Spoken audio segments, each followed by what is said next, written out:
OTB AM.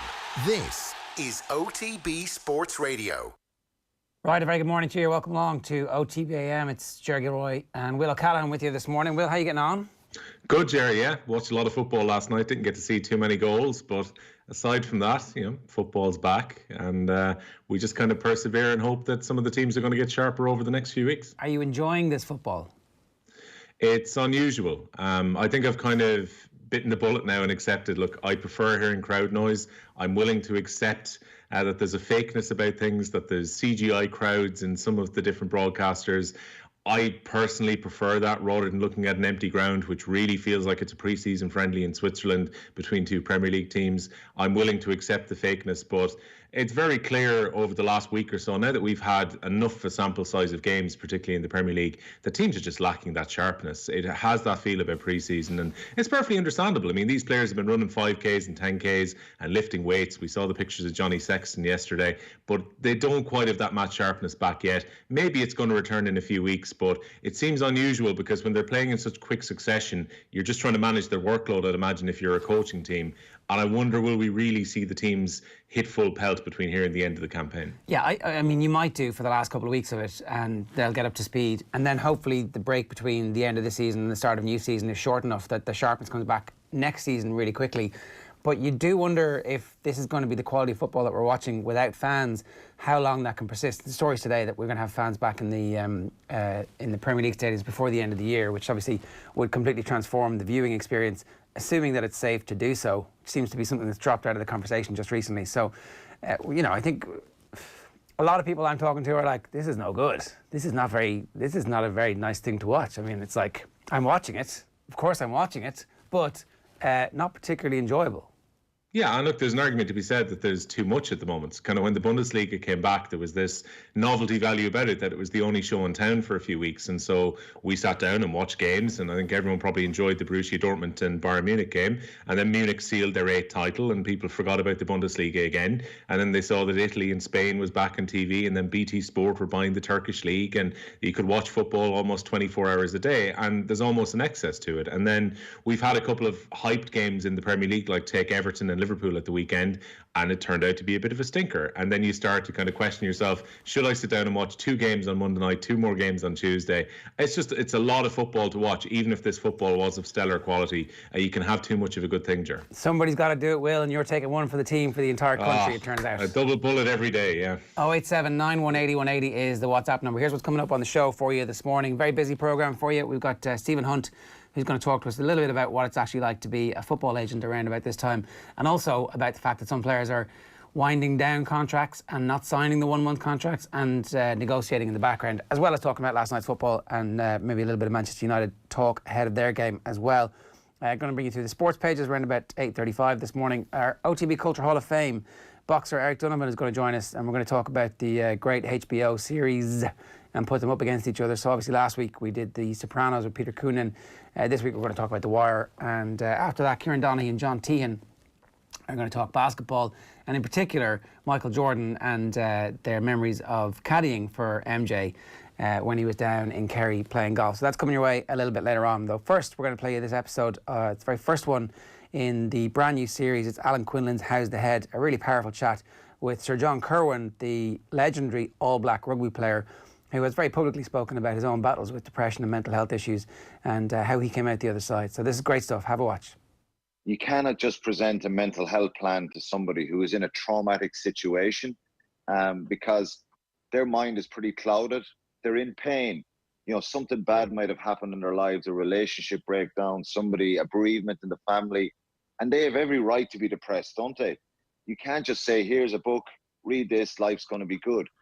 I think the key here, John, for me, and I don't know what you think about it, is we've got to get rid of the pain first. If the pain goes, then you're natural, because we all have a natural level of resilience in us. We were born that way. We all have a fight or flight scenario inside in here.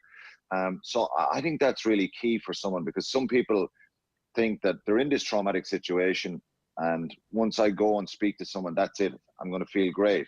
It's a journey, but it's a very rewarding journey, isn't it? To first of all take away the pain. I can tell you, like, when I was taking antidepressants, and my dad was an amazing guy, right? And I was feeling ashamed. And why would, I mean, this is the same guy that was putting 400 milligrams of Voltaren down his gob to play footy, right? Yeah. And I had this little white pill, and my dad had 3 triple bypasses, right? And I'm standing next to him in the sink, and I said, "Oh, Dad, I feel like such a loser taking this little white pill." And he turned to me, I'll never forget it, he turned to me and said, "Boy, do you want me to die, do you?" And I said, "What do you mean, Dad?" And he said, "Well, I'm taking 25 of these little white bastards, and if I don't take them, I'll be dead tomorrow. Take your little white pill and get over yourself," right? And that was a great bit of advice, because he had to take 25 white pills, right, to stay alive, because he had triple bypasses and shit going on. And there was no judgment around that from himself. And I was judging myself because I needed to take a pill to get well. And so I took my pill to get myself some balance so that I could then work on my illness. Now, what I didn't do is I didn't say, these pills are going to fix me. Now, I took them, and I got up the next day and I wasn't better. And it was like a step back, because I had the perception they were going to be like an aspirin, right? Yeah. And it didn't happen. And as I started understanding it, and as I started to get a bit more balance, that's when I started working on my illness and saying to myself, right, what do I need to do? And that's when I started getting the tools and the techniques, like breathing. My psychiatrist goes, the greatest thing you can do to attack your anxiety is breathe, right? And I breathe properly 5 or 6 times a day as part of my mental health, right? And I don't know, have you seen the All Blacks lately? After they score a try, they're all back and breathing, because breathing centers you and gets rid of stress and anxiety. And that's a fact, right? So, you know, those journeys, sometimes when people go and you know, they think that they're going to get well overnight with this, but it's like anything else. Take your time, don't put pressure on yourself, and go through the process, and you'll be great out the other end. You'll be better. Yeah, and I think it takes away. You mentioned the word fear, and any of the stuff, and anytime I've heard you speak, it's that fear. We want to take away the fear. It won't necessarily fix the problem straight away, but it's part of a journey, and I think that's been really brilliant. It's the message I try and share. If we take away the fear, life isn't just going to suddenly be brilliant, but at least that fear is gone, and that shame, as you said, that we create. Do you think the stigma in what's happened in the last 20 years, do you think the stigma is being reduced and that there is more empathy for people? Because I really think empathy is a really important, because if we feel love and support, it does create that little bit of light, doesn't it, for the person? Oh, totally. And I think the more, you know, people like yourself talk about it. No, people like you. You know, I think the stigma's dropping. Part of my issue, and, you know, New Zealand has, you know, one of the worst suicide rates in the developed world, and I don't think Ireland's too far behind us, although we might be on a par, right? The stigma's being broken down, but we actually need to start understanding the tools and techniques. We need to talk about it more. People need to understand the pathway to get well. They don't need to, you know, think that there's stigma around it at work. We need to talk openly about it. You know, it needs to be something that we talk about more, because, you know, from a world point of view, so we're talking about, you know, COVID, it's been dramatic, right? Last year, 800,000 people committed suicide. That's a pandemic as well, right? So how are we going to fix this pandemic, right? We need to make sure that we keep talking about it, that people get the tools and the techniques that they need, that they understand that it is normal to have mental health. Yeah. It's not abnormal, it's actually normal. If you don't have mental health, you're not normal, you know what I'm saying? So I think the more we talk about it, but then the pathways to wellness, Ellen, that's the most important thing. I mean, I didn't tell anyone for 5 years, mate. And is education a really important part of that? Because I know your foundation, which you set up, which is incredible in New Zealand, is trying to educate young people, but we got to educate the older person as well, don't we? And that comes through media outlets and conversations. But the education, how important is that for you, that we educate someone? So we're teaching them about a new topic, a new subject, stuff that's never been spoken about when the older person was in school. Is that really important for you, that we educate people? Oh, look, fundamental for me to make changes in our stats is to start at the 5-year-olds. So one of the lowest suicide rates in the world is in Italy. And we've got one of the highest, I don't know, and this is a New Zealand story. So if a young 5-year-old starts school tomorrow and he leaves his mum or his caregiver or, you know, his guardian and starts crying, what's he told in a New Zealand school? You know, stop crying, you're a young man now, you know. Toughen up. Toughen up. Those are all the wrong messages, right? And so what do we teach a 5-year-old to understand their mental health? And I call it the IQ and the EQ. So if we teach the IQ, so if we teach the intelligence around the spectrum of mental health, they'll have better emotional intelligence around it. Like I said, my reference was One Flew Over the Cuckoo's Nest, right?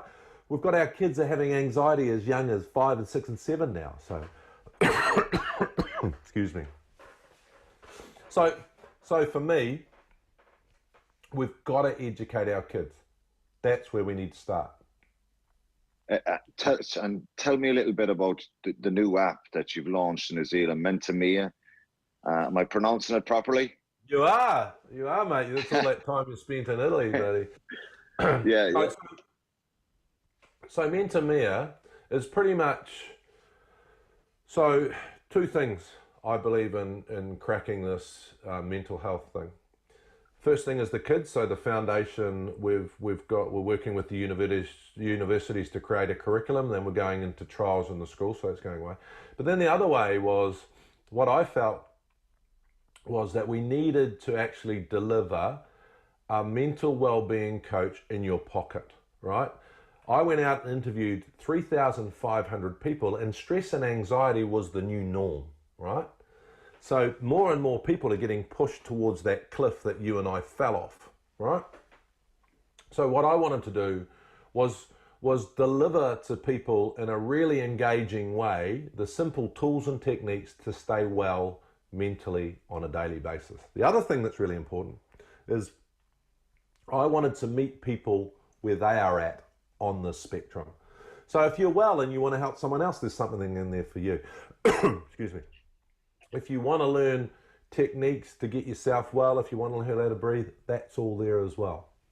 So it was an enterprise thing, Alan. So what we did is I don't want the end user to pay. So what we felt was that if we built something and then corporates gifted it to their people, but then the people could keep it and personalize it, which is what they can do, then, you know, we would have better workplaces, less stress, all those types of things. And it was flying, it was going really well. But then COVID hit. So as a company, we decided to give it to the whole country. We decided to give it the whole country for free, and that happened 10 days ago. And so people have the app in their hands and they've got this, you know, personalized well-being coach in their pocket. And that's incredible. And I think I just want to say your organization is not for profit. It's to try and help people. And that's just phenomenal to try and give people those kind of tools that's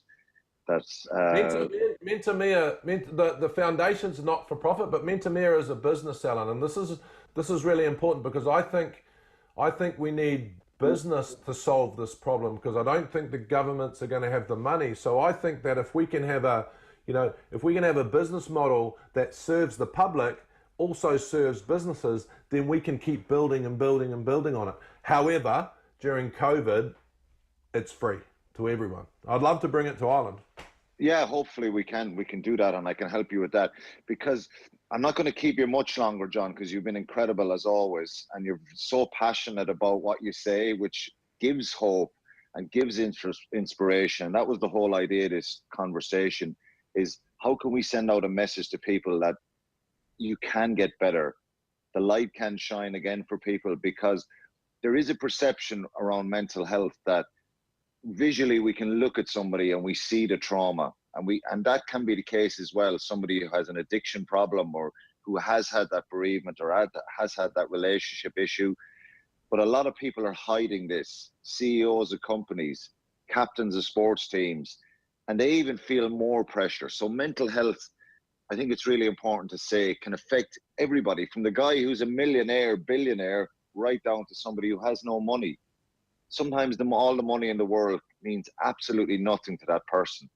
I really remember, and I just want to reference this point, back in the mid-90s, when I was a young kid and I was feeling strange in myself. I didn't have any understanding what was going on. I remember looking at an interview on Sky Sports. A Premier League manager in England was asked about one of his players who was on £20,000 a week at the time, which was incredible money. That player had come out and said, I'm suffering from depression. I don't want to play my sport. I'm suicidal. His manager came out and said, why is he's no reason to be depressed. He's on 20,000 a week. So money doesn't matter to somebody who's in that position, does it? Mental health is not prejudice. Rich, poor, black, white, whatever, male, female, it is not prejudice, because it is an illness and it can strike anyone at any time, right?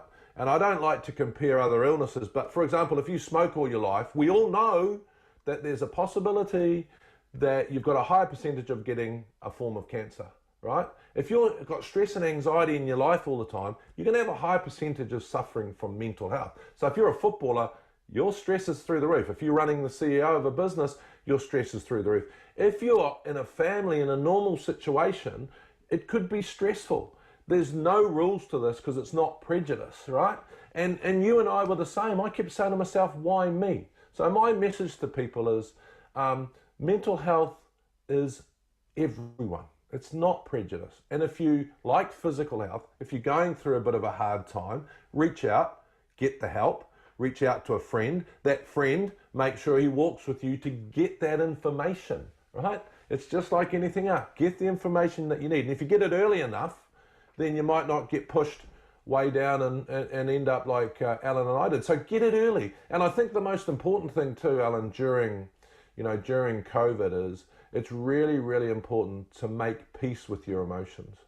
And making peace with your emotions, it's okay to be upset. It's okay to be worried at this time. Make peace with those things. And then the other thing that's important to do is look after yourself by doing what you can control, what you can't control. If you're worried about finances, right? There's things that you can control and you can't control, right? And that's what I do. So I worry about what I can control, and then I write a little plan, right? And so I write that plan. What can I do? Can I ring my bank manager? Can I talk to someone about it? Can I cancel a couple of things that'll help, And so you've got an action plan, and then you stop worrying about stuff, right? And that's the most important thing during COVID, because our stress and anxiety has gone through the roof. So concentrate on what you can control and concentrate on today. Today's the most important day. So make sure that you get up and you organize your life to have the best day that you can have. Like I said, we've divided our house up. So I'm in the office, my wife's doing her stuff over there. We meet for lunch and then we go back out again. So it's the new norm, but all these little things will help. And talk about your mental health. I'm feeling like shit today. I mean, we're in lockdown. It's okay to feel like shit. And talk about it and then start those conversations, and accept those around you being the same. And work out plans. If you're feeling angry, work out a plan for it. Okay, I'm going to go for a walk. I'm going to go for a fast walk. Then when you get back, congratulate yourself. And do things like that and be kind to yourself and to others. And we'll get through this, Yeah, John, I have one last question before I let you go. Thank you so much. The person who's healthy and well, how important is their role in society in showing the empathy and sending a message to the people who have this kind of hidden illness? What role do they play? Because I think it's really important, because sometimes I feel that the person is really healthy and well and depression is over here with other people. It doesn't really affect me. What role can they play in being an inspirer or shining their light for us? Yeah, acceptance, I think, is really, really important. Be non-judgmental. But then also, if you think about why you're well, there'll be a series of things. And if you go, I'm well because la, la, la, la, la, you don't know what that other person is feeling. So accept, acknowledge, don't judge, and that goes a long way, right? And help. And don't think you've got the answers. You're not a psychiatrist or psychologist. Say, okay, well, I don't suffer, I don't get that, but I understand, must be really hard. Can I help you? You know? Yeah, that's amazing. John, last thing, I'm going to read a poem. I read this in 2012, 13. It's going to take a little minute and then I'll let you go, okay? It's called, I want to read this because you mentioned in our chat here about a real sign of strength is when you get knocked over, is getting back up. That's what inspires and gives me that little tingle in my body when I see somebody or somebody rings me or somebody asks me to chat to somebody. There's incredible feeling of joy in having that bit of strength to get back up. So I'm going to read this quickly and hopefully it'll help people as well. It's called The Race by D.H. Groberg. Quit, give up your beating. They shout at me and plead. There's just too much against you now. This time you can't succeed. And as I start to hang my head in front of failure's face, my downward fall is broken by the memory of a race. And hope refills my weakened will as I recall that scene. For just the thought of that short race rejuvenates my being. A children's race, young boys, young men, how I remember well. Excitement sure, but also fear, it wasn't hard to tell. They all lined up so full of hope, each thought to win that race, or tie for first, or if not that, at least take second place. And fathers watched from off the side, each cheering for his son, and each boy hoped to show his dad that he would be the one. The whistle blew and off they went, young hearts and hopes afire. To win and be the hero there was each young boy's desire. And one boy in particular, whose dad was in the crowd, was running near the lead and thought, my dad will be so proud.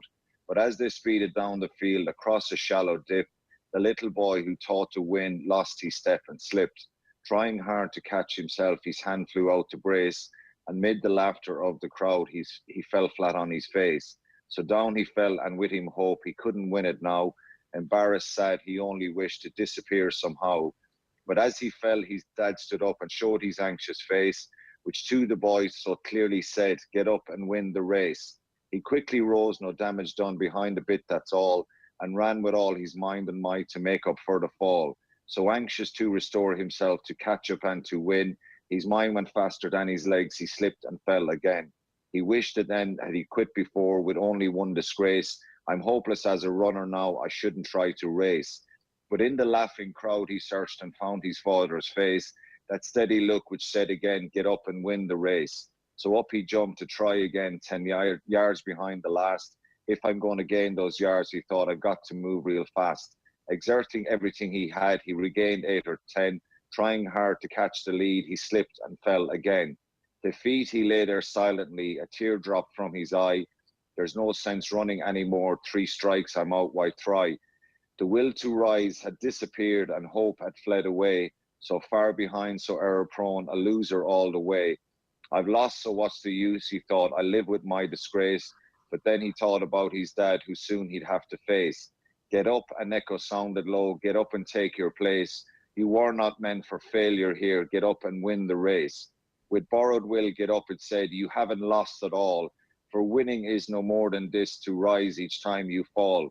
So up he rose to run it once more, and with a new commit, he resolved that to win, that win or lose, at least he wouldn't quit. So far behind the others now, the most he'd ever been, still he gave it all he's had and ran as though to win. 3 times he'd fallen stumbling, 3 times he rose again. Too far behind to hope to win, he still ran to the end.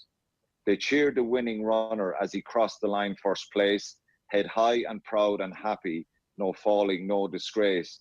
But when the fallen youngster crossed the line last place, the crowd gave him the greatest cheer for finishing the race. And even though he came in last with head bowed low and proud, you would have thought he'd won the race to listen to the crowd. And to his dad, he sadly said, I didn't do so well. To me, you won, his father said, you rose each time you fell. And now when things seem dark and difficult to face, the memory of that little boy helps me in my race.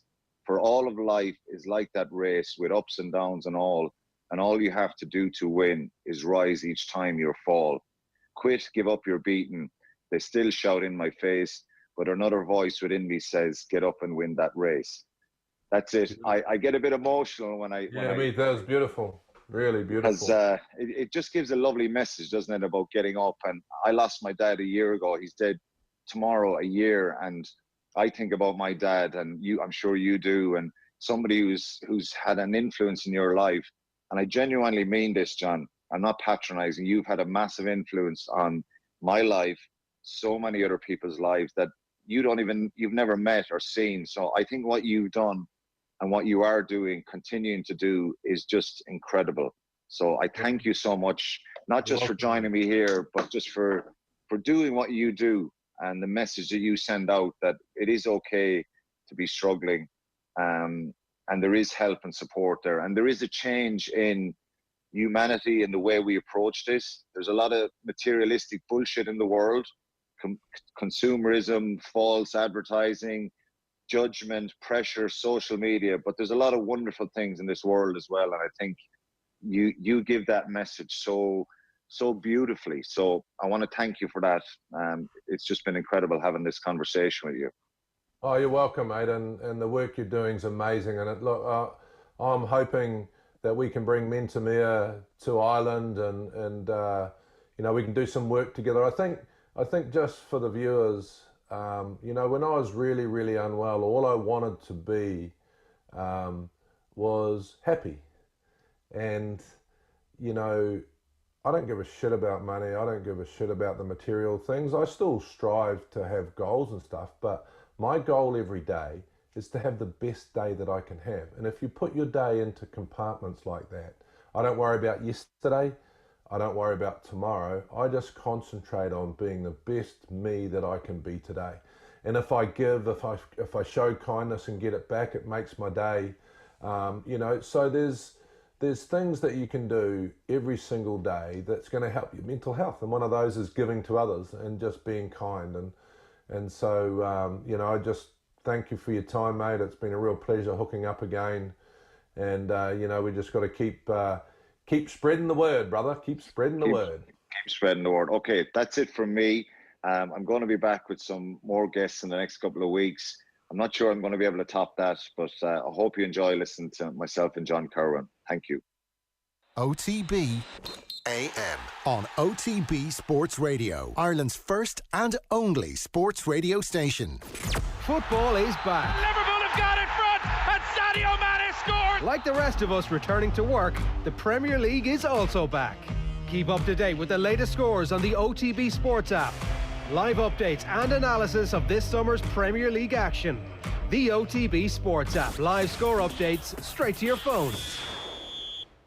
Come on, Tom, are you nearly finished hanging that plasterboard? I'm going as fast as I can, but... Have you not heard? The Tech 7 adhesive and sealant lads have introduced a new foam adhesive, Tech 7 Foam Tack. Oh, Foam Tack? I heard people talking about that, all right. Well, you should be using that. Tech 7 Foam Tack is super strong, quick and easy to use, inside or outside. You're right. I'm out of here. Home early. Nah, to the Builders Merchants to buy my Tech 7 Foam Tack, of course. Tech 7 Foam Tack, available now at your local Builders Merchants.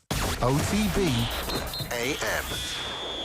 Right, you're very welcome back. If you want more of that Alan Quinlan goodness, you can get it first on the OTB Sports app. Danny O'Reilly of the Coronas and Pat Short are the next couple of guests up on his brand new series, which is called How's the Head with Alan Quinlan. So you can subscribe to that on our brand new shiny app, which I hope you're all enjoying out there. Just search OTB Sports in the Play Store or in the Apple Store. Will O'Callaghan is with us this morning for the whole show. Will, how are you getting on? Yeah, good. Looking forward to it. Looking forward to chatting about some of the HBO shows in a little bit. Both The Wire, Sopranos. I think Deadwood may well come up. I'm sure Game of Thrones is going to come up. I'm not sure I can quite go back to the last series of that again, but it's going to be good fun ranking that with Eric Donovan in about an hour's time. I've never seen Westworld. Is it any good? Yeah, it's good. I wouldn't say it's particularly brilliant in terms of it's a little bit contrived, but I enjoyed particularly the first season. Second season was a little bit rocky. Then I got back into it this year. So, yeah, look, it's chewing gum for the brain, but at the same time, it's an enjoyable show. What is it? Is it fantasy? A little bit, yeah. So people may well have seen the Westworld movie in the 1980s. So the idea of kind of effectively creating intelligence within a park. So the idea being that you create these robots, but they actually are closer to humans nearly than humans are. And then there's all sorts of kind of morality questions around artificial intelligence, what kind of information you keep on people. So it is kind of, timely with a lot of the probably concerns that we have now at the moment. It's a little bit flashy. It's a lot of twists. There's some hammy acting in it. But again, that's probably the enjoyable part of it. I think it has that real kind of HBO feel about it, where it feels like you're watching a movie as opposed to a TV show. I don't think it's up there, to give a spoiler here, with The Sopranos or The Wire, but Westworld is still an enjoyable watch if you want to sit down and while away an hour each week. All right, that's coming up with Eric Donovan this week, who I think is putting The Wire into the OTB Culture Hall of Fame. 0879 180 180 is the number. We'll obviously talk to Eric about getting back in the ring and when that might actually happen. Stephen Hunt is going to join us on Skype in a couple of minutes' time to talk to us a little bit about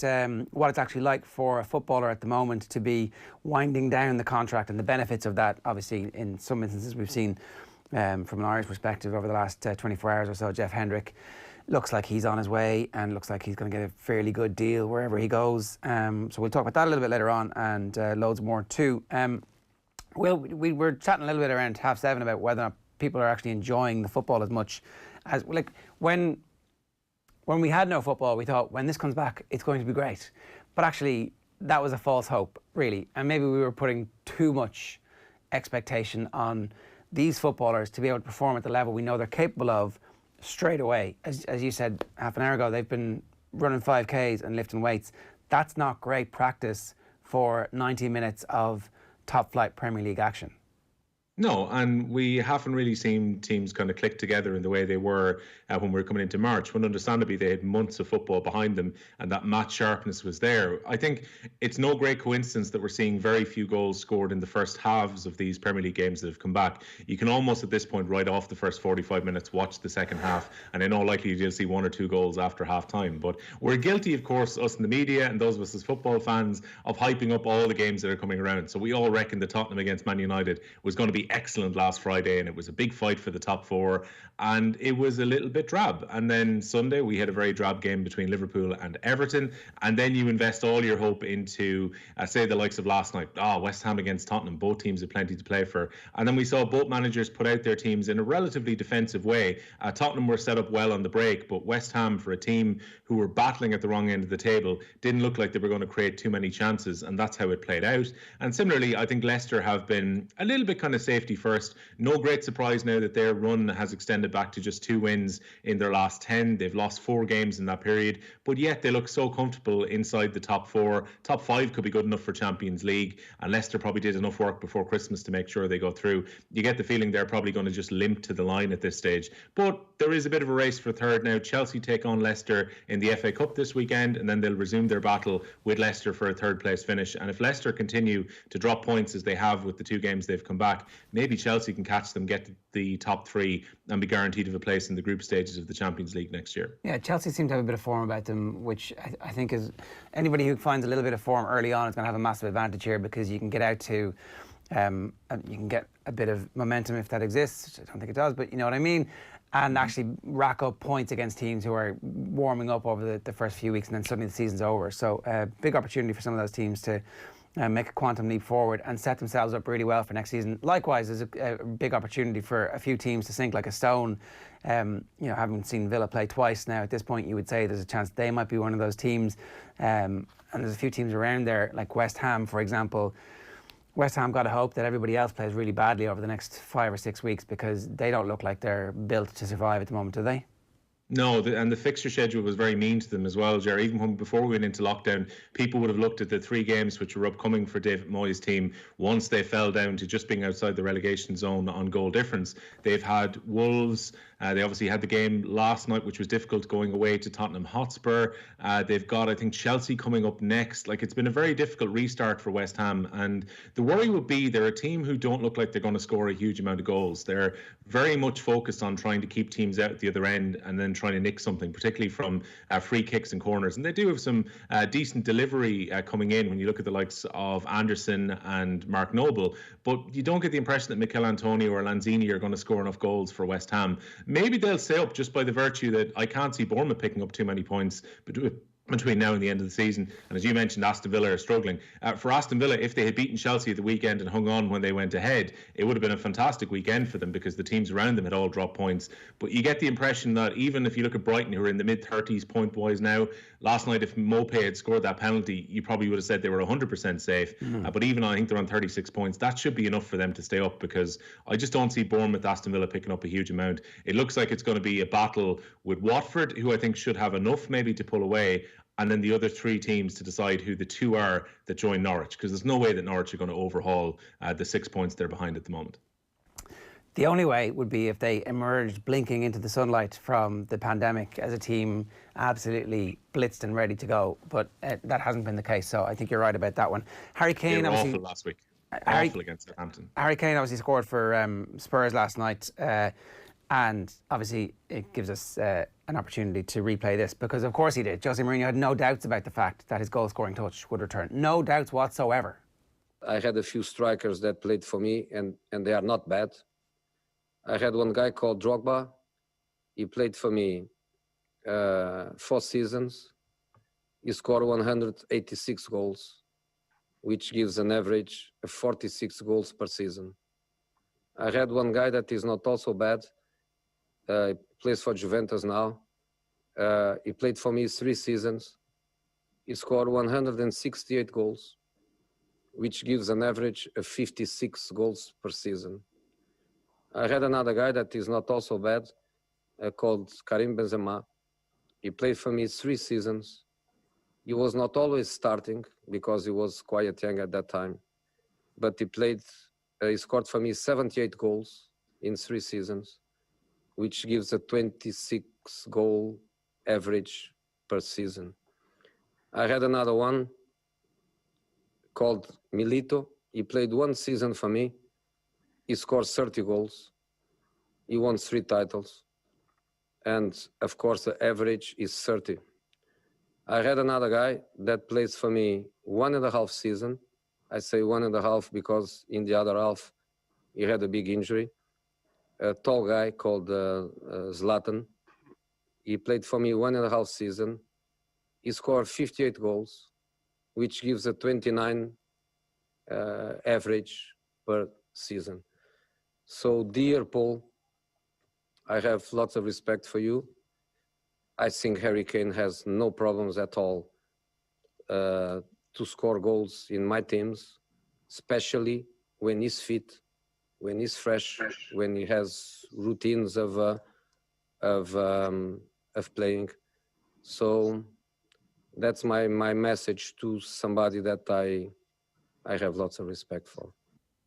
Lots and lots and lots and lots of respect from Jose Mourinho for Paul Merson. In fairness, respect to the point where he comes out and tries to crush him with stats and facts. And I have a feeling that Jose knew a lot of that stuff, didn't actually have to go searching too far for the facts and figures about this stuff because it matters to him. Yeah, look, I'm going to give Jose Mourinho credit here because one thing he does, you can disagree with the style of football that he plays, and Spurs look safety first for quite a lot of the game last night. When you think about the quality that they have up front with Son Heung-min, with Harry Kane, with the likes of Bergwijn, who's come in and looked very impressive so far, Lo Celso, they've got lots of ball players within their team, and Pochettino played a very attractive style of football, so Mourinho is always going to be compared. But one thing about Mourinho is, like he said very cleverly in there, he is very good at getting the best out of his attacking talent, particularly his central striker. And generally, he sets up a system to get the most out of them, whether that's Zlatan Ibrahimovic, Cristiano Ronaldo. But he also got the best out of Mesut Ozil during the season where Jose Mourinho's Real Madrid caught Pep's Barcelona. And Ozil had the season of his life that year in 2012. And he managed to get Ozil playing really well in the same team as Cristiano Ronaldo and Karim Benzema. He got the very best out of Zlatan Ibrahimovic, probably the best season of his career in Inter Milan the season before he left the club. And that's something that Mourinho does well. Look at Drogba. His Chelsea team didn't have to create a huge amount of chances, but they were very efficient because they had a finisher who was able to create chances for himself and take those chances in Didier Drogba. Zlatan Ibrahimovic, even when he went to Manchester United under Jose Mourinho, was able to flourish because they set up a system which got the best out of Zlatan. It's not necessarily if you're a creative midfielder and maybe play further back in the team, are you going to get a lot of the ball under Jose Mourinho? But if you're a striker, generally he sets up his team to get you chances. And Harry Kane last night had a a few good chances aside from the goal which he scored on the break. He had a shot on his left foot which he dragged just wide. He's not looking 100% sharp. I think if England had been at the European Championships, you probably would have had question marks over his fitness and sharpness. Yeah. But you can see he's getting back into it, and now he's got the goal. You could see Harry Kane now going on to a run of goals. Well, look, we've seen him be streaky, very streaky in the past. Harry Kane is one of those strikers who, for a long time, you wonder, is he actually going to, at some point, fall off a cliff? And then it never actually happens.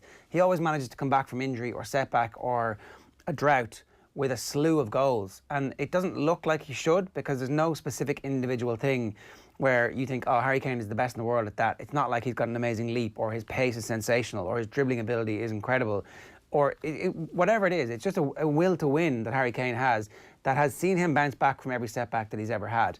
Which, you know, why it's sustainable or how it's been sustainable to this level, you have to give credit to him. And when he's doing his Klinsmann celebration last night, you have to just be happy for him, for the fact that he has been so sensational up to this point, again and again and again and again and again, despite the fact he's been playing for a team which has not always been absolutely sensational over the period of time he's been there.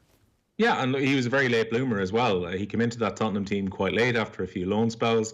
He's very complete, though. Like, while maybe he's not, say, brilliantly pacey or the best player in the world in the air or the tallest or the most physically, imposing player, he's really good at making the most, as you say, of what he has. And his goal-scoring record stands right up there, because Sergio Aguero raced away in his first 200 Premier League games, and we thought these are the type of numbers that Sergio Aguero is racking up that we mightn't see again. But I think Harry Kane is one goal behind him for his first 200 games for Tottenham in the league. He's got 137 league goals now. Crucially, I'm sure Jose Mourinho, and I'm surprised this didn't come up in his rant, he has now scored 8 goals in his last 10 games for Jose Mourinho. So there was that argument that under Pochettino, maybe this was set up perfectly for Harry Kane. But Harry Kane just goes from manager to manager, system to system, and he's a goal scorer. Yeah. And I think once you continue to create chances for Harry Kane, he will score. If he scores 8 goals in every 10 games for Jose Mourinho's going to be pretty happy about that. We're at 12 minutes past 8 this morning here. If you want to get in touch with us, you can WhatsApp us, 087 918 180. You can use the medium of Twitter. You could it's just the hashtag OTB AM, or of course you can just tweet the show at Off the Ball AM. And of course, you can leave a comment if you're watching on YouTube. Now, here's what's coming up. Stephen Hunt's going to join us right now. We've got the sports pages with myself and Will going through those around about 8:35 this morning. The OTB Culture Hall of Fame, Eric Donovan is a boxer who's going to, this morning, induct The Wire into the Hall of Fame and compare and contrast that with last week's inductee. And we're basically talking about all the HBO series. And then Kieran Donaghy and John Teahan are going to talk about their experiences in basketball and quite a bit of golf. And Michael Jordan features fairly heavily from his trip to Kerry and the lads' involvement with that. That's coming your way at around about 9:30 this morning. But it is time now to say hello and good morning to Stephen Hunt. Stephen, how are you? Good morning, guys. Are you well? I want to play you this, right? This is Kevin Kilbane speaking with Nathan last night about Arsenal, and Cesc Fabregas just randomly gets sucker punched in the middle of this. Have a listen. I remember listening to Lee Dixon. He was on quite recently on the show, wasn't he, talking about this, that whenever anyone walked into a dressing room, you were actually disciplined by the players that were in that dressing room, and then everything else seemed to take place. There was no pressure on Wenger to discipline that dressing room.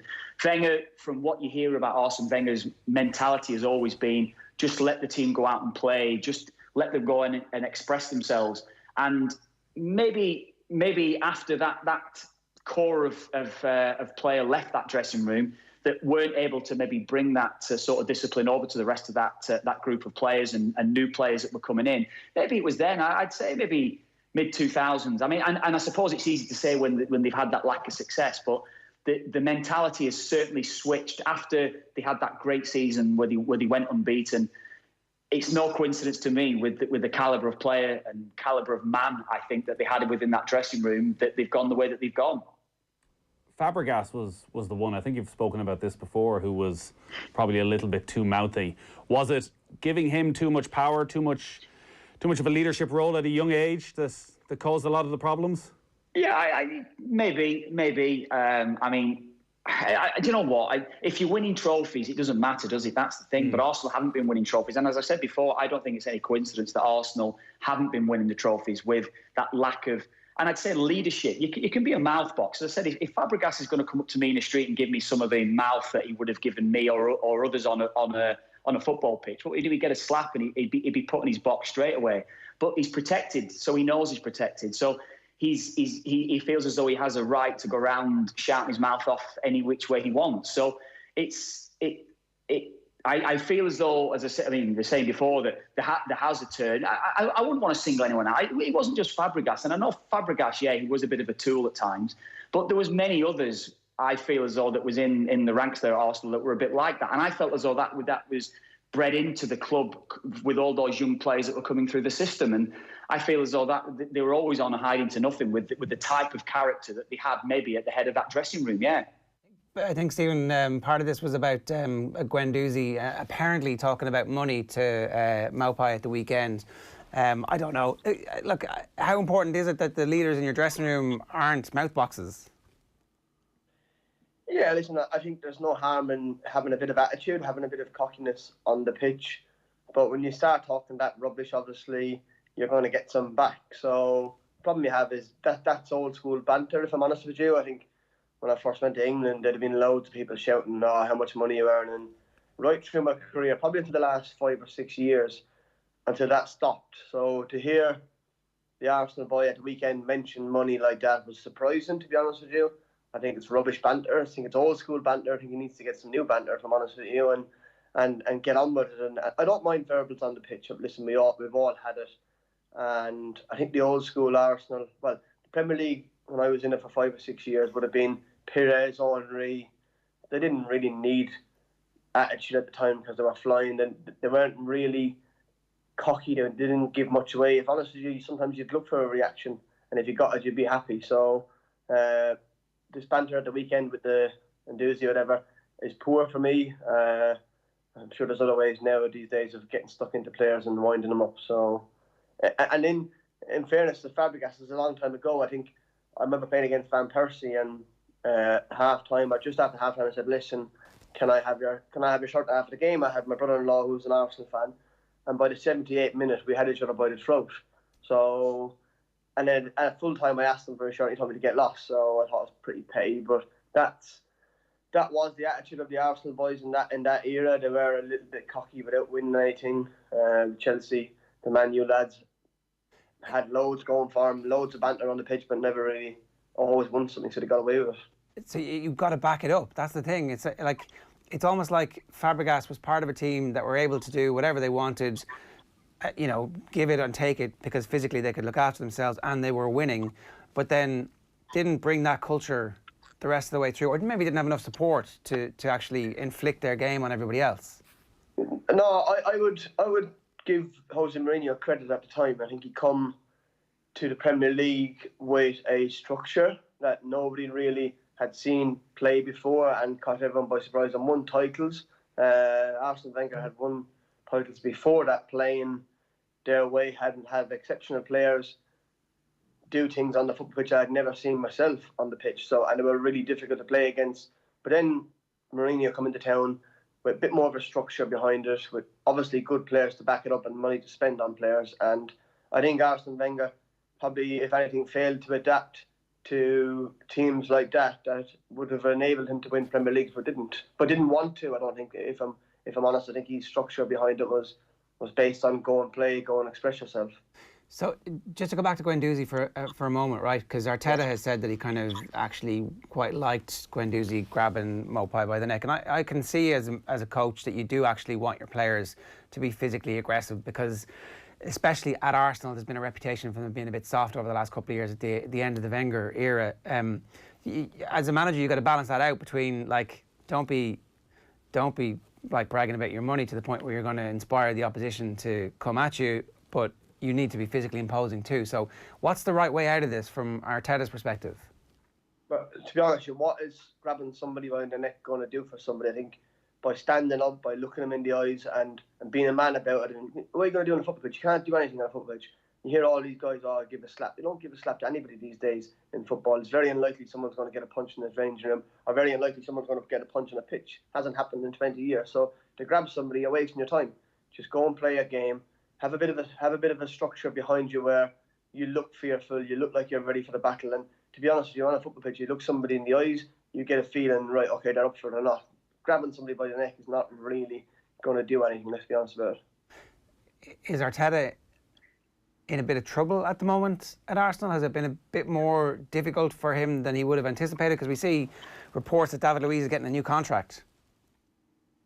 Yeah, I don't think he's in trouble. I think he needs time for sure to turn it around and get things going the right direction. I think with Arsenal, they need 3 or 4 bodies. They need some proper men in the team that are disciplined, that obviously have technical ability. In today's world, you need to have it in the Premier League. Even by the looks of starting the Premier League back, everyone's decent on the ball, apart from the last third, really. So you need some players that can play, but obviously you need some leaders as well. And I think Arsenal lack leaders. I think David Luiz behind it all is good Monday to Friday, but obviously has the odd mistake in the locker by the looks of it. Before we leave this, right, Kenny Cunningham picked out Craig Bellamy as a particular mouthpiece during his career, and obviously Kirwan has picked out Fabregas multiple occasions. He's said various nice things about Cesc Fabregas. Is there anybody that you would have come up against on a fairly regular basis that you had running battles with the verbals, who you were like, not having that? I think one stands out. It was both of them. It was Kevin Nolan and Joey Barton. They just refereed. They managed to referee the game from the referee side, and that was annoying. But in a way, that's the right way to do it. It's clever. It's bright. They always played on the edge. They were always winding people up, the two of them. I think it's more so Kevin Nolan was better at it than Joey Barton, because Joey Barton would just let himself down by doing silly things. But definitely Kevin Nolan was definitely clever at it and did it in the right way. As in, he would be chirping in the referee's ear the whole time. Chirping in players' ears, having banter, saying stuff, and he was good at it. They got some massive results under Sam Bolton by doing it. When he was at Newcastle, he was the exact same way. But listen, there's always players that you have running battles with, and you don't like Keith Gillespie. Literally got sent off after 2 seconds for coming on punching me. So obviously I was doing something right to wind him up. What did you do? Come on the pitch. What did you do? So, well, he just walked on the pitch, hit me and walked off, got sent off. So I think it's the quickest sending off in history of Premier League. I think he literally come on and stuff. I think I must have been winding Warnock up for 70 minutes, and then he said, right, go and give him some. And obviously I didn't get sent off because I didn't raise my arms, and I was bright about it. But definitely Keith Gillespie was the one that fell to my liking in terms of he reacted to me. Did he catch it? And because to this day we always have, whenever I see Keith around the place, we always have a bit of banter about it. I think he was in a bit of head loss at the time as well, so it was fun. Did he catch you nice with the punch? No, I was still standing. Listen, I've been caught on the edge a few times. I've been caught by the throat by Frank Noble, who used to play with Ipswich. I used to wind him up in training, and then eventually flipped one day and had me by the neck. And to be fair, he's 6'5" and I'm 5'8", 9. It was hard to get to him. So, listen, these things happen, and there's no harm in happening. But obviously, these days footballers let the press know as well of the banter. I think the Arsenal boys, it is rubbish banter. Let's be honest about it. And it was banter that was had 20 years ago. Today's game is different. You don't get away with it anymore because there's cameras at every training session as well. That's the other thing. Yeah, and I think the Brighton player is a little bit naughty for mentioning what he said as well. Do you mean what happens on the pitch really should stay on the pitch until 20 years later when they start coming out with their books and stuff. A couple of things we did want to talk to you about what we're actually seeing on the pitch at the moment. The quality, myself and Will have been having this conversation all morning. The quality has been below what we would hope for. How much of that, Stephen, is down to the fact that these players have not been properly trained? They've had very little contact training. They've had very little competitive football. That this is just very early on in a weird, short, abbreviated season, and that's how we should think about it as opposed to the end of the previous season. Yeah, it's almost like a sprint finish for them. I think nobody's come back overweight. Nobody's come back unfit. They've all done what they can do from home now. There's no players that really puts on weight anymore. So they've all done what they can from home. But then it's the last bit of sharpness, and you need football matches for that. You need competitive games and playing fair places to gain that sharpness. And obviously they've only had one, maybe two behind closed doors games before they started. You can really see it in the final third and in situations where they run out of legs and run out of steam. So I think from next week onwards you'll start seeing better performances, better technique in the final third and more concentration, because at the moment they're just running out a little bit of gas and it's taken out of them. Stephen, it's a tricky one as well because you only have a couple of days between games. So I'd imagine for the managers, they're probably just getting their players recovered. There's not a huge amount of time to work tactically or to change things around between games because it's just wham, bam, bam, next thing you're back out for your next fixture. Yeah, for sure. And you're going off memory and muscle memory of when you were playing your last game. But unfortunately, muscle memory doesn't work when you haven't had the games in your legs, and tactics as well. Sometimes it was very open last night in the West Ham game towards the last 20, 30 minutes, and you're seeing gaps there you wouldn't normally see. You'd see players in better positions tactically, so it allowed players of the attacking nature to go forward, but then they didn't have the legs either to punish, so there would have been 3 or 4 more goals if that was the case last night in the last 20 than there was. So I think teams and managers will be quite happy if they picked up points in the first couple of games, no matter what way they've played, and they take it from there. The ones that have played well and not got many points will be disappointed for sure. Like West Ham now are on the back foot, having the manager come out and say that they're in good shape, they're flying fit, and then they've lost 2 games. So they'll find it hard to pick themselves up with Chelsea next as well. In a weird way, the extra substitutions are actually making the games tighter as well, because instead of having a bunch of tired players at the end of the game, you've got players who are a bit fresher, and that makes it easier for teams to be defensive. Yeah, I actually thought, okay, the first couple of games will be very important on the substitutions. Right from the get-go, will managers leave out their most attacking players to be fresh for the last half hour? Normally how it goes in pre-season is you play 60 minutes and then you play 30.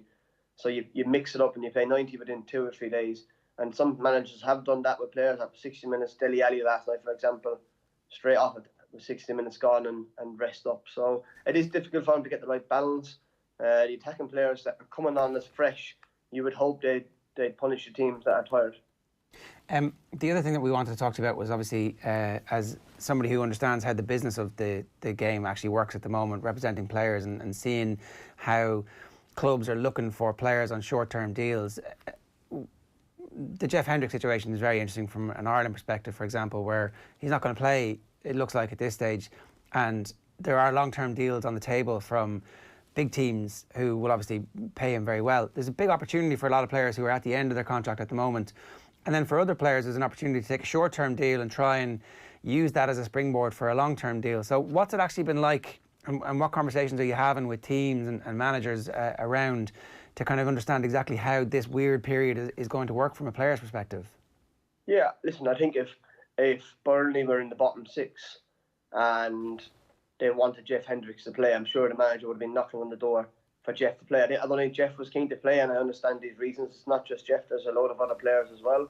But if they were struggling, I'm sure Sean Dyche would have been putting out his strongest team as well to play. Obviously, he weakened his team for Man City, expecting to get beat. But listen, every team is different, every player is different. They all have their own agendas. Like the boy at Charlton is 30 years of age. He was getting some stick because he's left Charlton in the lurch. But at the end of the day is that he's 30 years of age. He hasn't really had a proper contract. He's obviously been offered one that's at a decent level too good to turn down. Charlton haven't exactly come up trumps behind the scenes the last year or so. They've been a bit of a mess from the board level on and with the takeover. So there's different scenarios, different clubs, and each player is different. And listen, I've never really met a player that doesn't really want to play, but there's a time where you've got to look after your family, you've got to look after your friend. You're most important yourself sometimes. So and you go from there. So it's obviously case-by-case basis, but mostly, would you, as if a player came to you and was like, look, I've been offered a month-long deal here to play, and I can either play and help the club out, or I can, stay fresh and stay fit and be ready to go next season with a long-term deal with somebody else. This seems like a slightly imbalanced situation here, where I'm going to play for this 1 month, risk injury, and maybe take myself off the transfer market, or the ability to sign for free over the summer. In that case, would you generally be recommending, look, sit this 3-4 weeks out, take whatever crap you're going to get, delete your Twitter account, delete your Instagram for a while, and then whoever you sign with next year are going to get a fresh player, very motivated, and you're going to earn loads more money?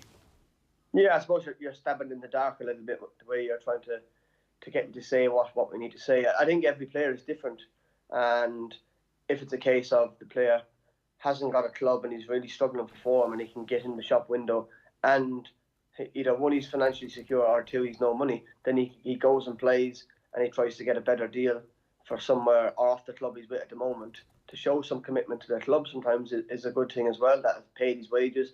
If he's willing to do that, then great. But again, if he's got another offer on the table and it's there and it's long term, I think the player has to take it, and unfortunately has to be a little bit not greedy, but do the right thing for himself and his family and take it from there. I think as well, this is a totally different scenario. We've never had this situation before where players have been asked to extend their contracts for a month. The whole situation is very, very strange indeed, and players sometimes will get on with it, sometimes have to do right by their family. If you were advising Jeff Hendrick, what would you be advising him to do? Exactly what he's doing now. He's got good people that look after him, and I think he's doing the right thing. And I think as well, Sean Dyche probably wouldn't have played him anyway, if I'm honest with you, in terms of where they are on the table. They're safe. They not really a top 6 team at the moment, and I think Jeff is doing the right thing for himself for sure. Yeah, Jeff Hendrick at AC Milan would be a pretty good career move from him from this perspective at this time in his life, wouldn't it? Yeah, for sure. If Jeff rolls up initially in Milan, there's no doubt he can play football. He's technically a good player, and if he does turn up in AC Milan, I actually have no qualms. I think players adapt quickly to the different language and stuff. Actually, one of my regrets, I never went to play in France when I could have. When I was 31, I should have went and played. I think if you get a chance to play abroad now, I would take it for sure. I wanted to talk a little bit about what's going on at Manchester United, and it feeds in a little bit from what we've been talking about here. Players who might want to move but who can't move, and Pogba seems to be in that scenario at the moment.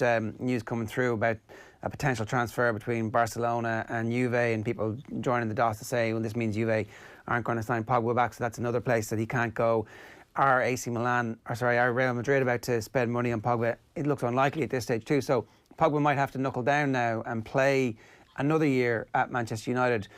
All of a sudden they have a midfield trio there, which looks like it's going to be a good midfield trio if they can just get some game time together and build a partnership. So what's your expectation about where things are going to go with Pogba at Manchester United? Is he there now for the next 12 months at least, do you think? Yeah, I think we'll get a better picture as soon as the last game is kicked with Pogba. I think over the last couple of years there's been a lot of noise, and I think Manchester United as a team deserve better without having the noise, the money they've spent on them, to do their business behind the scene. I think Ole Gunnar Solskjaer has a bit of a problem, because you could tell Fred wasn't entirely happy being taken off there, because he has done well before the lockdown. Them trio were playing quite well and doing well. He started with Pogba on the bench, but Pogba is probably the best player they have in central midfield. It's just fitting him in to the right area and keeping the rest of them happy. It's going to be difficult for him. I would imagine Pogba will leave in the summer. After all the season is hyped down, I think Juventus will probably come back in for him and take him. I'd be surprised to see him at United next season, put it like that. And is that a good or a bad thing for Manchester United ultimately? Bad. I would say you're losing a player of that talent. You've failed to keep happy, whether it's through him or whether it's through the club itself. I think Paul Pogba would be better with better players. I think he would see now that there is potential for United to go on and be better. I still think they're lacking the front three of Man United's calibre to be a real threat. I think at the moment they're very hit and miss. Rashford, Martial and James are okay. They're not hitting top form at the right time for a meter, so they're in trouble to finish top 5, I think, but they look okay. Okay, because that's there was this. It's difficult. It is difficult for Manchester United as a team. I don't think they're James is playing wide right. I think he's a left winger, a right-footed left winger. I don't think he can play anywhere near as good on the right than he can on the left. Rashford can't play on the right. He's playing on the left. I would play Rashford through the middle. I think Martial, for me, would be one that I would be keen to move on and try and get some money for, try and get some goals out of him, and then sell him in the summer and bring in a top-class centre forward. I guess the conundrum from Manchester United's perspective is that Pogba is such a talented player, and to be able to replace him with a couple of players would be difficult. However, there is like Jack Grealish sitting right there, who you could put that midfield into that midfield perhaps, or maybe put him as one of your front three. I don't know, but at least you'd have transfer funds from Pogba if you can get Juventus to pay for him. If you're Ole Gunnar Solskjaer and you've inherited the Pogba issue, and he's not your player and you want to make it your team, is he thinking the right thing from his perspective is to buy some time, put the message out, look lads, we've just lost one of the best players that we've had at the club for the last decade. It's going to take a little bit of time and I require some patience. We've seen some improvement in performances. From a managerial perspective, is there any way where he thinks it's actually a win to get Pogba out?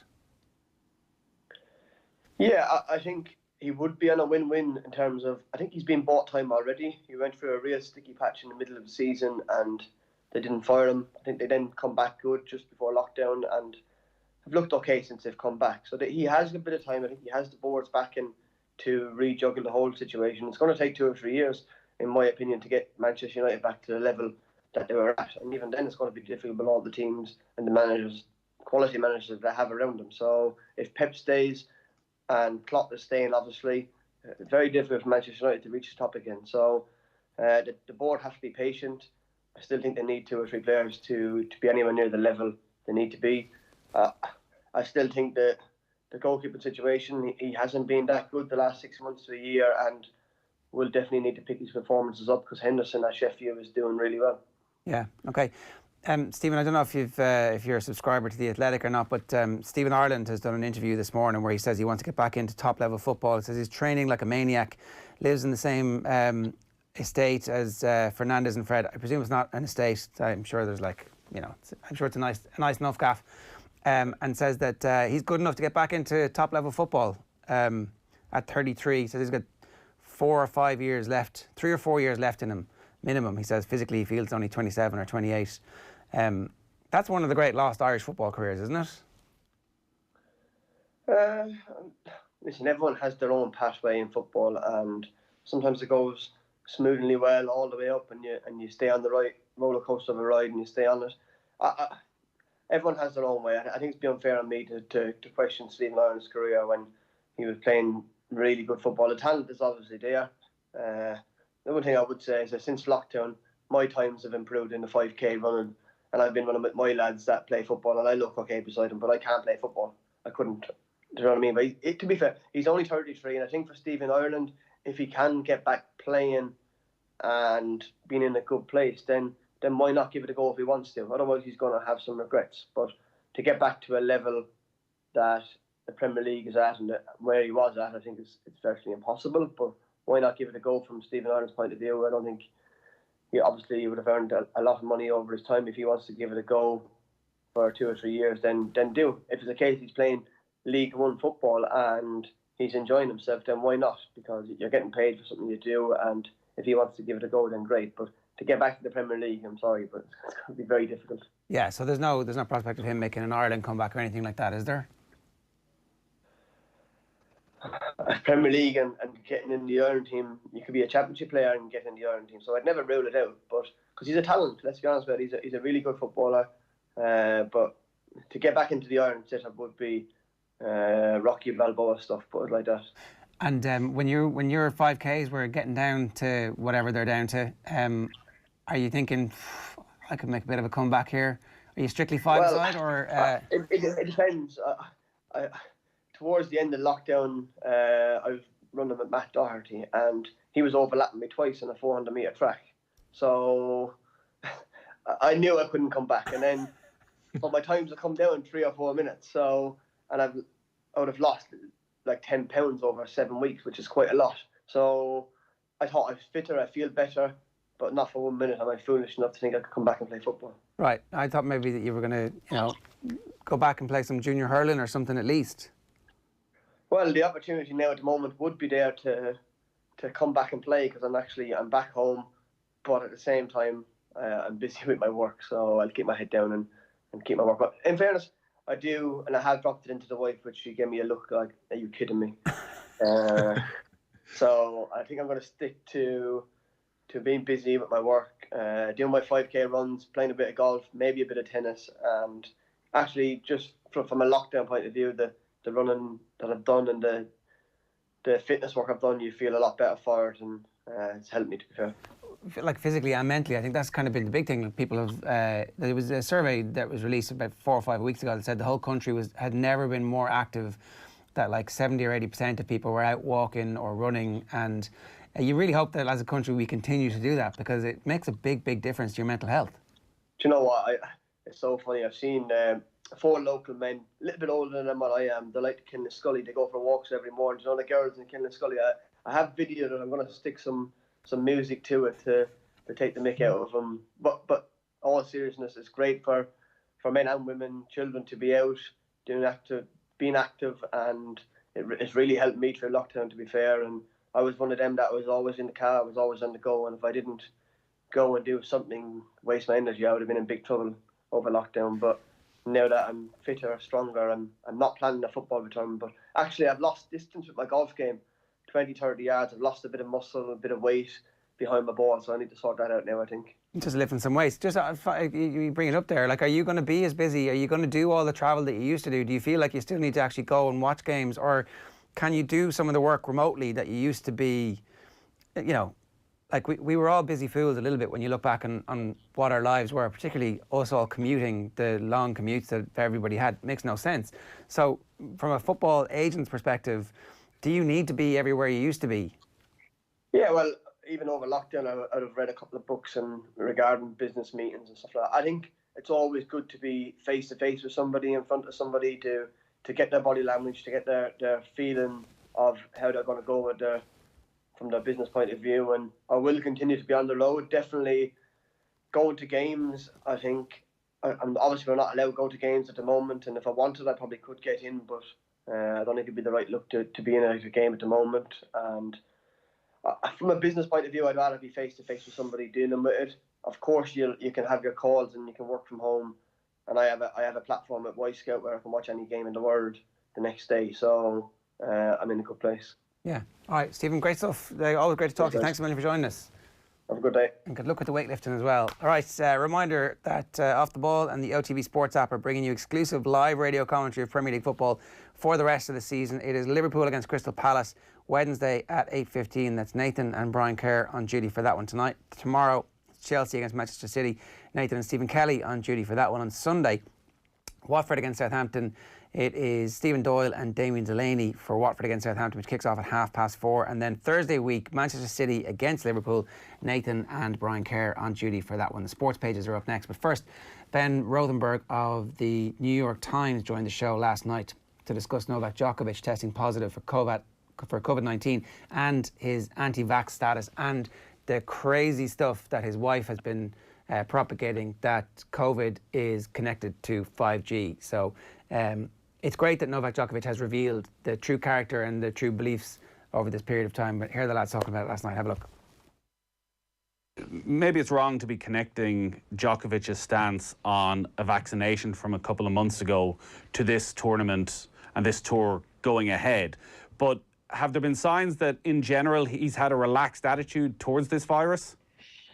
I think Djokovic's health opinions and views are definitely probably part of this. I do think that he's been skeptical about the vaccine. It's been doing all sorts of odd pseudoscience things on his channel, bringing on weird gurus talking about being able to change water with positive thinking and crazy stuff like that. I think that it goes a bit in, it's part of his larger thinking, I think it's fair to say. And the skepticism and the distrust of science and things like that did not do him any favors here. Yeah, you might talk to us a little bit more then about that, about Novak Djokovic, the man, and the side of Novak Djokovic that we've seen an awful lot more of over the last few months, because there was the controversy around the vaccination, and he said that he was against vaccinations, and that was at the very early stage of the outbreak. And at the time, I remember, I think it was Amelie Mauresmo, the former world #1, saying that tennis shouldn't return until there was a vaccine. Now, that was probably at a time when there was a lot of, as it turns out, misplaced hope that we would have a vaccine in a matter of months. Djokovic said, personally, I'm against vaccination. Has he expanded on that comment at all? Is he now the poster boy for the anti-vaxxers, or was it a bit more nuanced than that, and actually some of what we were saying got lost in the story and the noise afterwards? You know, he did follow it up, but he didn't really walk any of it back meaningfully. I think that he just sort of spoke and didn't say, no, I support vaccines or science or research or anything like that. I think it's a definite vague distrust that he's showing towards the scientific community and in various different ways. And so I don't think that will have changed. It's possible that getting this illness that he's contracted now, a positive test, will change his mind. Will make him wake up and realize, hey, you know, these diseases are real, especially if he starts feeling negative effects of this, which I hope he does not. But, you know, it can sometimes take firsthand experience for a skeptic to become a believer. It's worth digging that out, that full interview. Novak Djokovic is a very interesting character who is the third best tennis player of all time, who might go on to become the greatest tennis player of all time, but he also has a crazy aversion to actual real science. And as Ben was saying there, when it's talking about veganism and meditation, no big deal. But when his wife is putting up a video that has been watched 100,000 times that links 5G to COVID-19, then it begins to get very dangerous. And it also begins to get dangerous when you put loads of people in a crowd and you go to a nightclub and you tell everybody, this is fine, this is what we're doing. His brother was the tournament director for the event in Belgrade, which was the start of this whole thing. And to be honest, Will, that is dangerous and irresponsible.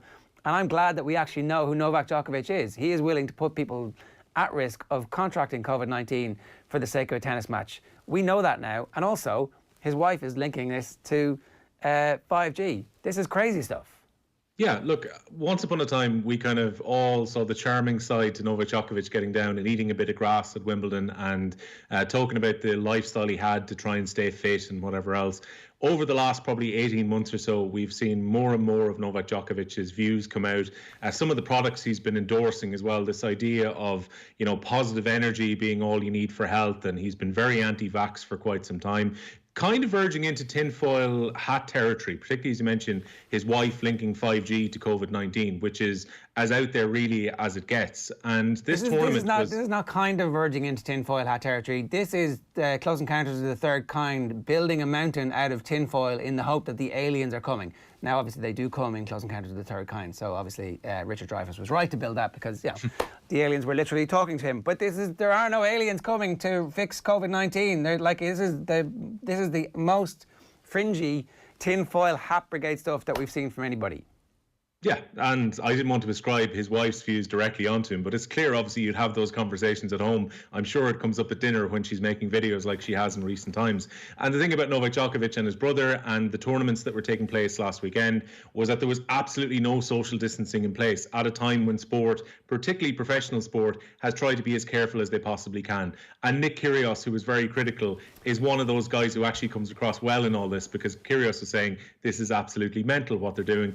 And then no surprise that 3 players contract COVID-19, including Novak Djokovic at the weekend. It's fine for Novak Djokovic to say he's extremely sorry and he didn't want to put anyone in danger. But will Novak Djokovic actually learn from this experience? I'm not entirely sure he will, because I don't think the type of radical views that are held within his house are going to necessarily be changed by a positive diagnosis of COVID-19. I'm sure he'll argue that, whatever alternative treatments that he's taking are the reason that he'll shake off COVID-19 during his isolation over the next 10 days. But I still can't believe that they actually held those tournaments last weekend and tried to basically put 2 fingers up to any idea of safety. And I know Andy Murray wrapped him quite strongly in the papers yesterday, saying that this was madness what Djokovic did. Kyrgios has been very critical too. But I get the impression if Novak Djokovic had a time machine and could go back, he'd probably do exactly what he did last weekend anyway. Yeah, Richie McCormick put it really well on OTBsports.com earlier in the week. Nick Kyrgios has further settled into his role of unlikely voice of reason by hitting out at Novak Djokovic's Adria Tour. And that's where we're actually starting with the newspapers now at 8:47. A little bit late to this, but we'll start with OTBsports.com.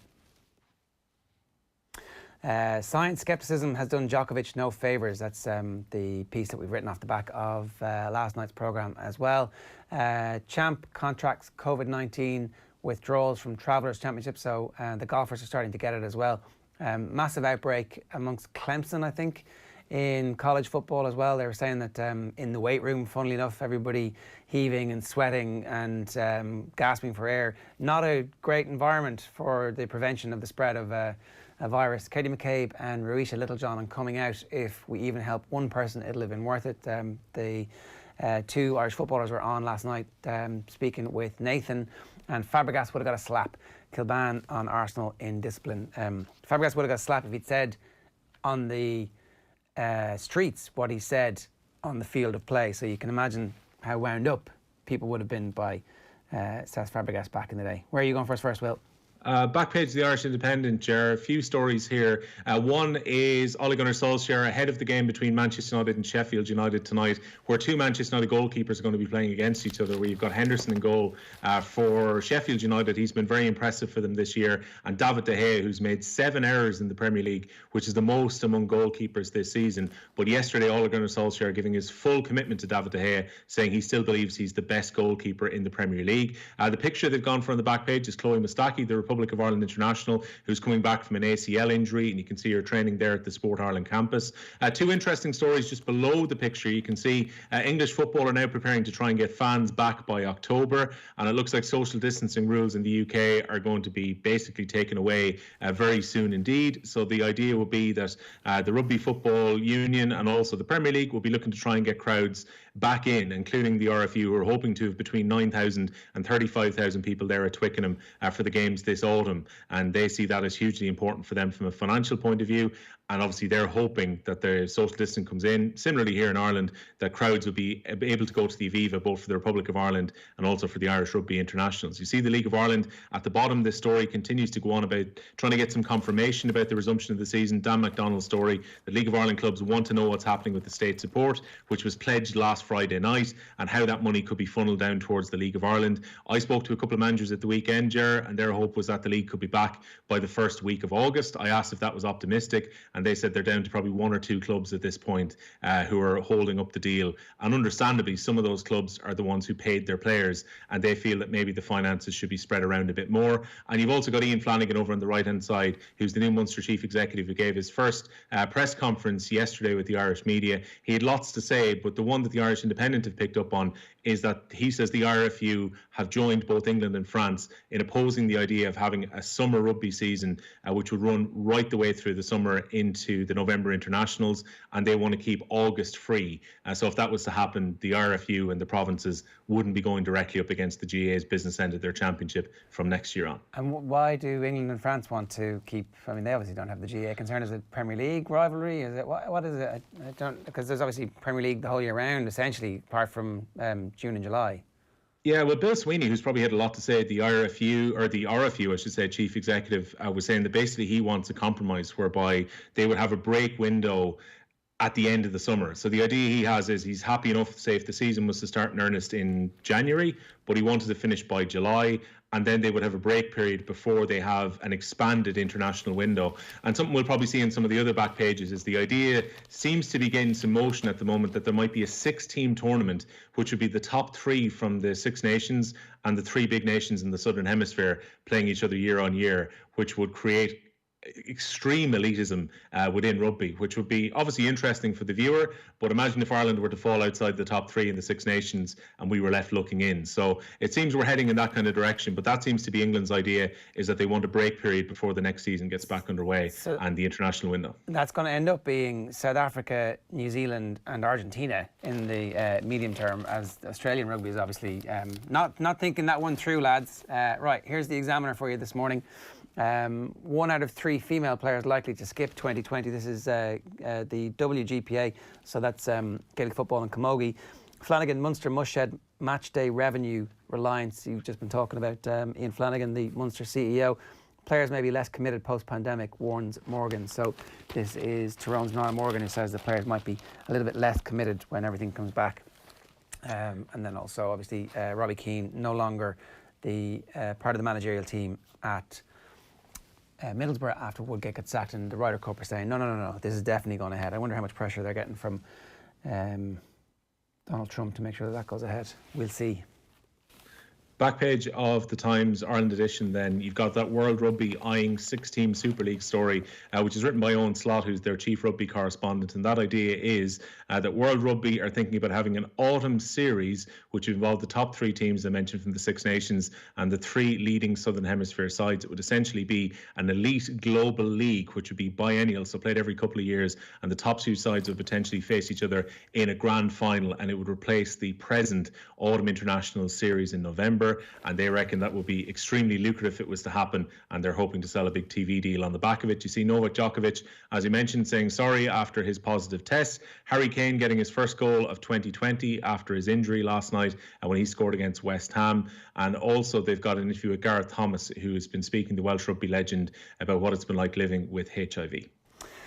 The Irish Times this morning, their Sports Wednesday section, Djokovic's positive test throws game into turmoil. It's Kevin Mitchell's piece from The Guardian. Missed penalty cost Brighton full points. We didn't even talk about Aaron Connolly's performance just yet. We might in a moment. Kane back on target as Spurs end their barren run. And police say banner stunt not a criminal offence. We were talking about that on the news round last night on Off the Ball. You watched the full game, I think, and Aaron Connolly played quite well. Yeah, won the penalty. I thought he looked quite bright. I thought he was good when he came on at the weekend in that game against Arsenal. It was a delicious assist for the goal that won the game from Maupay coming from Aaron Connolly. He was rewarded with a start last night.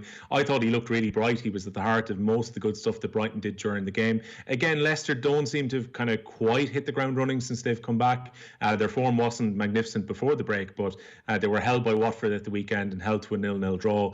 Jamie Vardy is snatching a little bit as he tries to get back into a goal-scoring run. He didn't seem to be all that involved last night. Not entirely uncommon with Jamie Vardy. Sometimes he sparks to life in a game, but I think from a Republic of Ireland point of view, and this window is probably very important for Stephen Kenny, where players are getting game time. And he mentioned when he took over, he was hoping that maybe when this little mini-season got underway, that some of his players would get more game time because of just the amount of games that come around. We're hoping that we see performance like this from Aaron Connolly, because on the performances he's put in that one game in the 20 minutes or so he played at the weekend, he looks like he's going to be right up there for a starting place for the Republic of Ireland come the autumn. Yeah, looking forward to seeing that, what happens there. So you get the Mirror first next, I think? I do. Sergio Aguero on the back left-hand corner here, his injury, they're reporting that he needs a knee operation after the scan he had yesterday. Man City still to confirm officially what's going to happen there, but if Sergio Aguero does have a knee operation, that would mean that he's a serious doubt for their Champions League games. They're due to play Real Madrid provincially in the first week of August, so it's a huge race for him to be back fit in that case, but that's maybe why he go under the knife now. What next? Robbie Keane loses his coaching job. Of course, Middlesbrough didn't even mention Robbie Keane when they put their statement out yesterday about Jonathan Woodgate, but all expectation, given that Robbie Keane's contract was due to run out next month anyway, is that he's now on the lookout for a new job after losing 2 in recent months. And Kane enable is Harry Kane scoring last night as Spurs closed in on the Champions League places. Harry ever after is the Stars' take on that one, and obviously the Mourinho outburst was the rocket under his ass that he needed. Aguero and race to be fit is the same story you've talked about there, but Carlo Kane has an exclusive and says that new format for the hurling championship will be officially unveiled by the end of the week. Final plans are yet to be nailed down, but it's believed that a new Liam McCarthy Cup hurling format along the lines of the old pre-round robin provincial championship is on the table, with a second chance for counties built into the structure. The old format saw a knockout championship in Leinster and Munster with a qualifier system guaranteeing all sides a second chance, and that a new inter-county football championship is also going to be made public on Friday. Is there any chance of an open draw, Will? I get the feeling there's not, even though there seems to be a massive appetite for that to happen. Like, I would have thought in this 1 year where you could potentially do this is the perfect opportunity to go open draw in both championships, have maybe one round of qualifiers at most, and then see what happens. Because particularly for the football, 32 teams, if we were to assume that London and New York wouldn't be involved due to the international travel, then you basically have a perfect bracket for 31 an All-Ireland teams. championship. Steve no Kilkenny. No Kilkenny. So say if you let London in, then you can let London in, yeah. And New York are probably not going to travel over realistically, or teams aren't going to travel to America because the travel ban is probably still going to be in place. And then you've got a perfect bracket for football. I think for the 1 year that's in it, it would have been really exciting to see it happen. But I think the provincial councils are determined that there'll be some kind of provincial championship before it gets to the All-Ireland, because that money is extremely important to them. And I think there's a balancing act to be found over the next 24 to 48 hours. All reports are that the Control and Competition and Games Committee are going to sit down on Thursday, and then we'll have that announcement at some point on Friday as to what's going to happen. But it seems the provincials are still going to be there. I'm intrigued by the hurling. If they do go back to the old school pre-round robin, and that it goes through to quarterfinals, semi-finals, and there's one round of qualifiers available outside of the All-Ireland series, I think you could have a really good championship. But I was, again, as a hurling fan, I was hoping we'd have an open draw, because I wanted to see the types of games like Wexford against Clare, and say games we don't see all that often happening. You're back to more than normal when you go back to the provincial championships. But again, I'm sure Munster Council were determined to make sure they'd have a Munster hurling championship. Yeah, for sure. All right. So that is me on the Mirror. What's next? We're looking at the Irish Daily Mail. Again, Rory Keane has gone with a different angle in terms of what Ian Flanagan was saying. Again, Munster have defended their position really in terms of what happened with James Cronin, but Ian Flanagan saying that they've learned lessons from the episode. He was of course handed that 1 month ban by European Rugby after he tested positive for the banned substances about 2 months ago now at this stage, which was ahead of his team's game against Racing 92. The story we talked about yesterday with Conor McKenna and the potential for that false positive test which happened last weekend. The comment piece in the Daily Mail today is that being hung out to dry in Australia could now convince McKenna to come home and play for Tyrone as opposed to staying with the Essendon Bombers. You've Harry Kane across the back of this as well, and as we'll see probably in the Racing Post in a few minutes, tributes have been paid over the last 24 hours as well to the former Grand National winning jockey, that is Liam Treadwell, who passed away. He was of course on board the 100-to-1 shot Mon Mum to win the 2009 Grand National. He died at the age of 34 yesterday. The back page of The Sun this morning is You're the Man, and it's Harry Kane doing his Jurgen Klinsmann impression after his goal came in his 200th game. Picture of Sergio Aguero, surgery is the headline on that one, and Format Friday. So not quite the exclusive then. They also have it in The Sun here. Gordon Manning has the story saying that the details will be reported on Friday. And Jocks a Covidiot. We had the word Covidiot in our parlance for a couple of weeks and then it slipped off, but Novak Djokovic is making us feel nostalgic for when it was just Premier League footballers going to a party. Meanwhile, back at the Guardian, we've got Burnley to show support for Black Lives Matter at Turf Moor.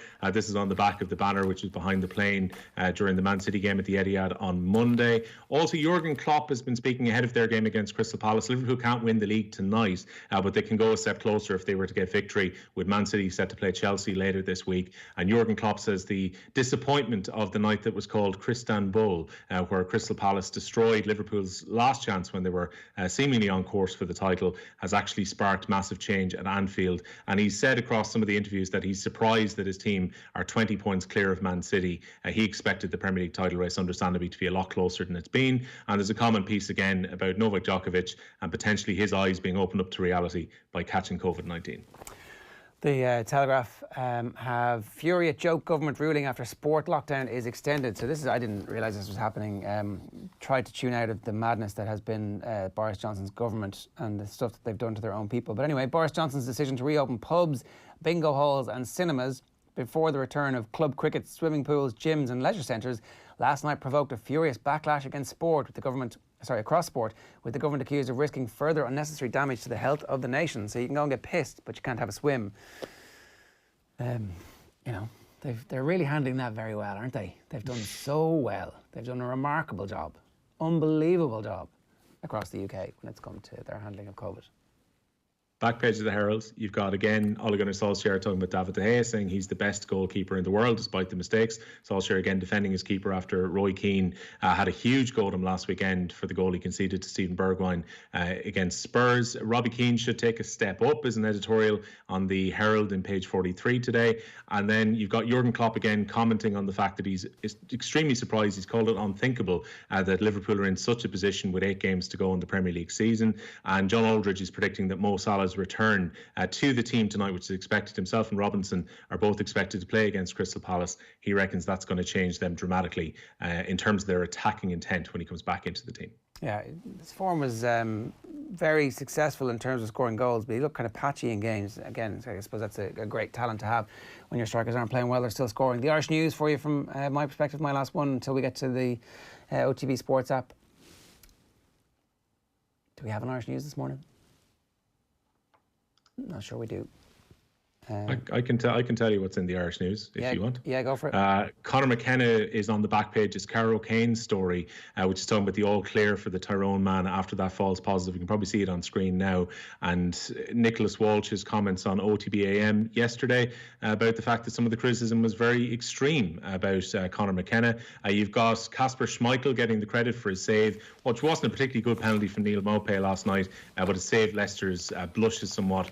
And then there's also the story on the back page about what's happening with the Northern Ireland Football League, which has been ended early after no agreement was found in terms of how they could conclude the season. And then I'll do the Racing Post for you here this morning, and it is a picture of Liam Treadwell racing in shock after death of national hero Liam Treadwell. Leading jump jockey Richard Johnson and Tom Scudamore led the tributes to Liam Treadwell yesterday following the Grand National winning jockey's death at the age of 34. Four-time champion Johnson said Treadwell was an all-round top man, while Scudamore described himself as sad and empty and stressed the importance of the help available to those in racing who are struggling. Johnson said, "I'm completely in shock. It's very hard to put into words. He was a fantastic lad, liked by everybody. He was an all-round top man and great fun." We obviously send our condolences to his family as well. If you want to get in touch this morning, you can WhatsApp us 0879 180 180. Let's have a quick look at what's on the OTB Sports app for you now. when you open the feed, obviously you land on your own personalised home feed, so it depends on what particular sports you pick. You can always change that as well up the top right-hand corner. I had death threats. Stephen Ireland still hopes for international return. That's the story this morning. Stephen Ireland has spoken to The Athletic and wants to come back and play for Ireland. There's also the OTB Brief, our morning daily podcast that you can subscribe to and get your hit of all you need to know before the show starts. And then you can head over to OTB Sports Radio and listen to the show every morning. You can hit play and the audio plays if you change apps, or indeed you lock your phone, which is obviously something that had been a big request from our listeners out there. And all our latest videos there for you as well. And the OTB Podcast Network for the latest Off the Bench podcast is available right now. Cliona Foley in conversation with the WGPA chairperson Maria Kinsella, talking about the return of women's GA and why the response from the LGFA has been disappointing. Right, 9:04, 9:05 this morning. On Friday at 12 o'clock, we're going to be giving you another chance to win €2,000 in our new game show, Know Your Football. We added another grand to the fund as nobody won last week. You can register at the following link, quiz.otbsports.com. That's quiz.otbsports.com. Then simply log in just before 12 o'clock on Friday to play along. Know Your Football is brought to you in association with Paddy Power. Check out paddypower.com for their great offers. And as always, gamble responsibly. Irish boxer Eric Donovan is going to join us next for the latest episode of our Culture Hall of Fame. First though, let's go back to last night's football show and hear from Irish internationals Katie McCabe and Ruisha Littlejohn, who spoke to Nathan about the experience of making their relationship public. Yeah, absolutely. I think obviously social media is a great thing in terms of people obviously getting in contact with you, and we've both received a lot of like DMs and stuff on Instagram of people sharing their stories with us. Not just people of the younger generation, but people that are older as well. So for us, like, that was really inspiring. It showed us like what we done helped at least one person, which is what we wanted to do. And for you, Ruisha, I'm sure one of the real positives then over the past year is that sort of impact that you've had on people's lives. Yeah, definitely. I mean, it's nice. Even like the first message I probably got, I was like, God, that's really nice. And then the more you get, you're like, right, this is actually making a difference. So that is worthwhile I'm doing. I mean, obviously, if it's one person, that's great. But the fact that there's been quite a few people reaching out, I don't actually know the number, but there's been several people reaching out and just saying, you know, well done, that's great, and telling us about their story. It's been nice. So it's nice to have that effect and help people through difficult times. Yeah.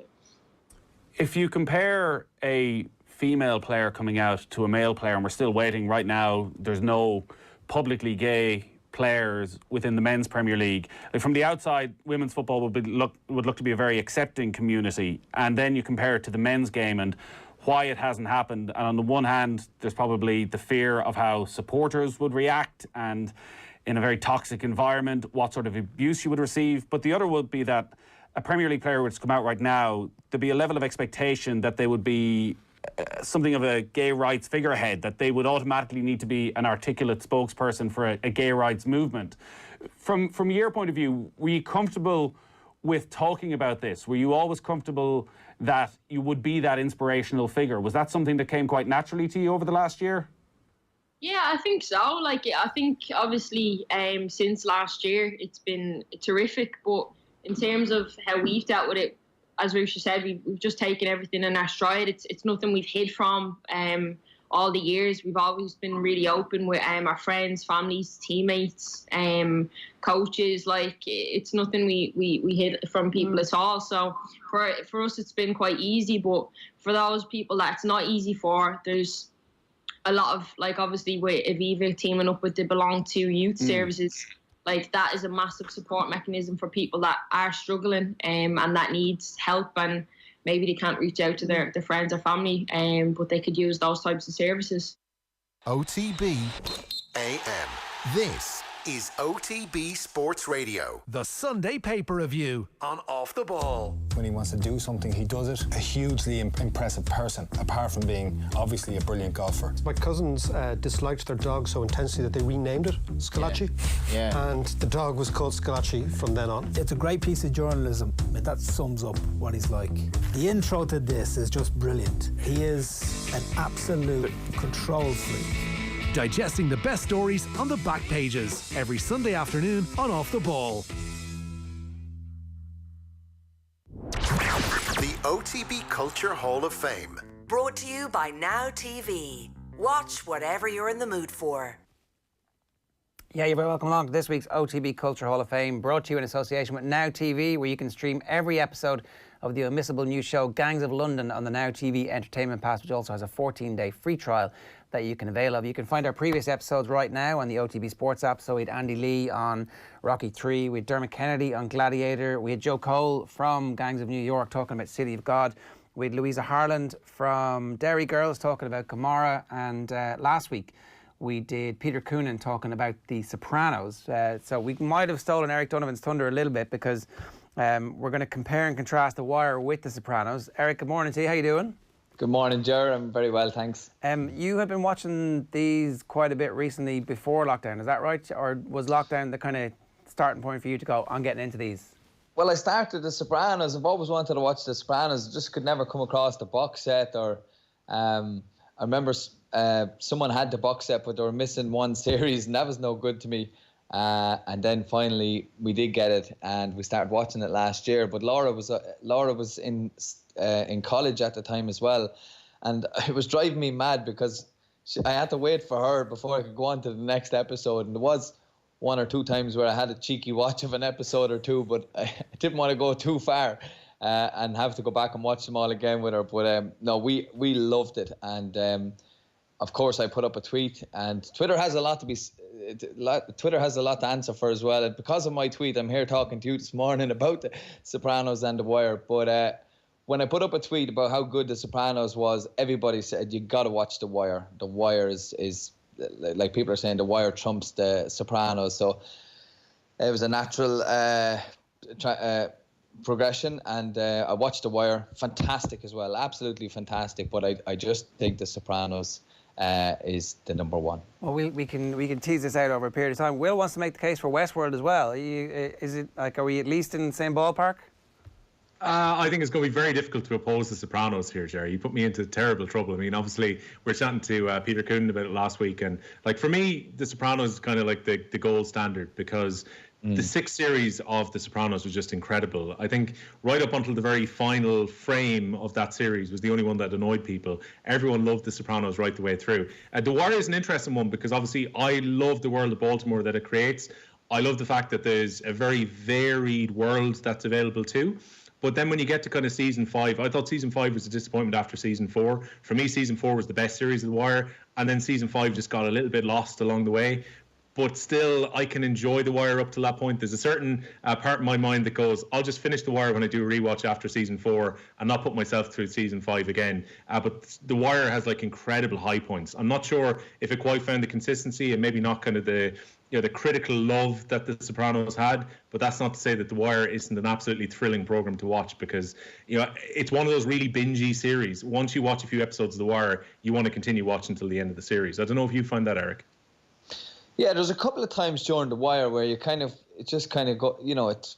lacks that, like if you have a great book, you want to turn the next page. You're watching a great TV series, you want to watch the next episode. There was some episodes where they just dragged out, and a lot of people said that season 2, and I kind of agree with them. Like it was a real slow burner, and really, but when it took off, like you said there, when it really took off and it started showing the different dynamics in the whole system of how a city works, from the hierarchy of the police department to the government buildings, right down to the streets, and then the schools as well, and the problems the schools are facing with the kids that are coming from the disadvantaged areas. Like I just thought there was high points in it that were absolutely excellent, and thought some of those young actors, when they come on to the scene that time in season 4, they really just lifted the show, didn't they? Completely, like they were incredible in how they acted, and again, it just reflects real life, when you live in a democracy, and, when you see the inequality, between, the lower class disadvantaged areas. And what was really kind of fascinating as well was, and I always say this, like boxing is a sport that, is kind of developed in these areas, and it thrives in these areas. And it's funny that many people call boxing a working class sport, but I always think that I think boxing is more like a disadvantaged sport. And it's portrayed in that in the Wire there as well, with one of the former gangsters who'd done a long stretch in prison, and it was great. It was good to see when he got out. He just hadn't got that fight in him anymore. Initially, when he got out the first time, I think it was Cutty. Yeah, Cutty is the actor. Yeah, Cutty. I remember when he got out, he looked like a really hard man, and he was also obviously for spending so long in prison. He was given a restart again on the streets, and he was given a stash to be able, to make a few bob or whatever, and he kind of lost his little bit of a savviness of how the streets work, and he looked for an accomplice, and the accomplice done him in and stole from him, basically stole his stash, and I think at one stage then he just told him to go and get lost, and I just said, oh, this Cuddy lad is going to turn into a monster. Now we're really going to see what he was locked up for in the first place. And then he just hadn't got it, and I loved that. Like, the fight wasn't in him anymore, but he wanted to help. He wanted to do, basically, prison in a lot of cases doesn't really work for people. An amount of prison officers that I speak to talk about how much it's like a revolving door, but in that case, it was good to see that, a man had a change of heart and he wanted to do something different. Yeah, I thought also the bit where, so he is a boxing trainer and wants to go and build a gym for the kids in the area. You can kind of see where this is going. He wants to make a difference in their lives by giving them an outlet, but just how difficult it is to actually get a gym set up. The city says, no, you can't just do that. You can't go off your own back and do something without us putting up barriers in the way. And it's like such a small thing, having to fill out forms, having to ask for permission, the permits, and not knowing how the whole system works. I think when you talk about the hierarchy and the systems, like the creator of The Wire said that essentially he views the world as this kind of Greek tragedy where people are stuck.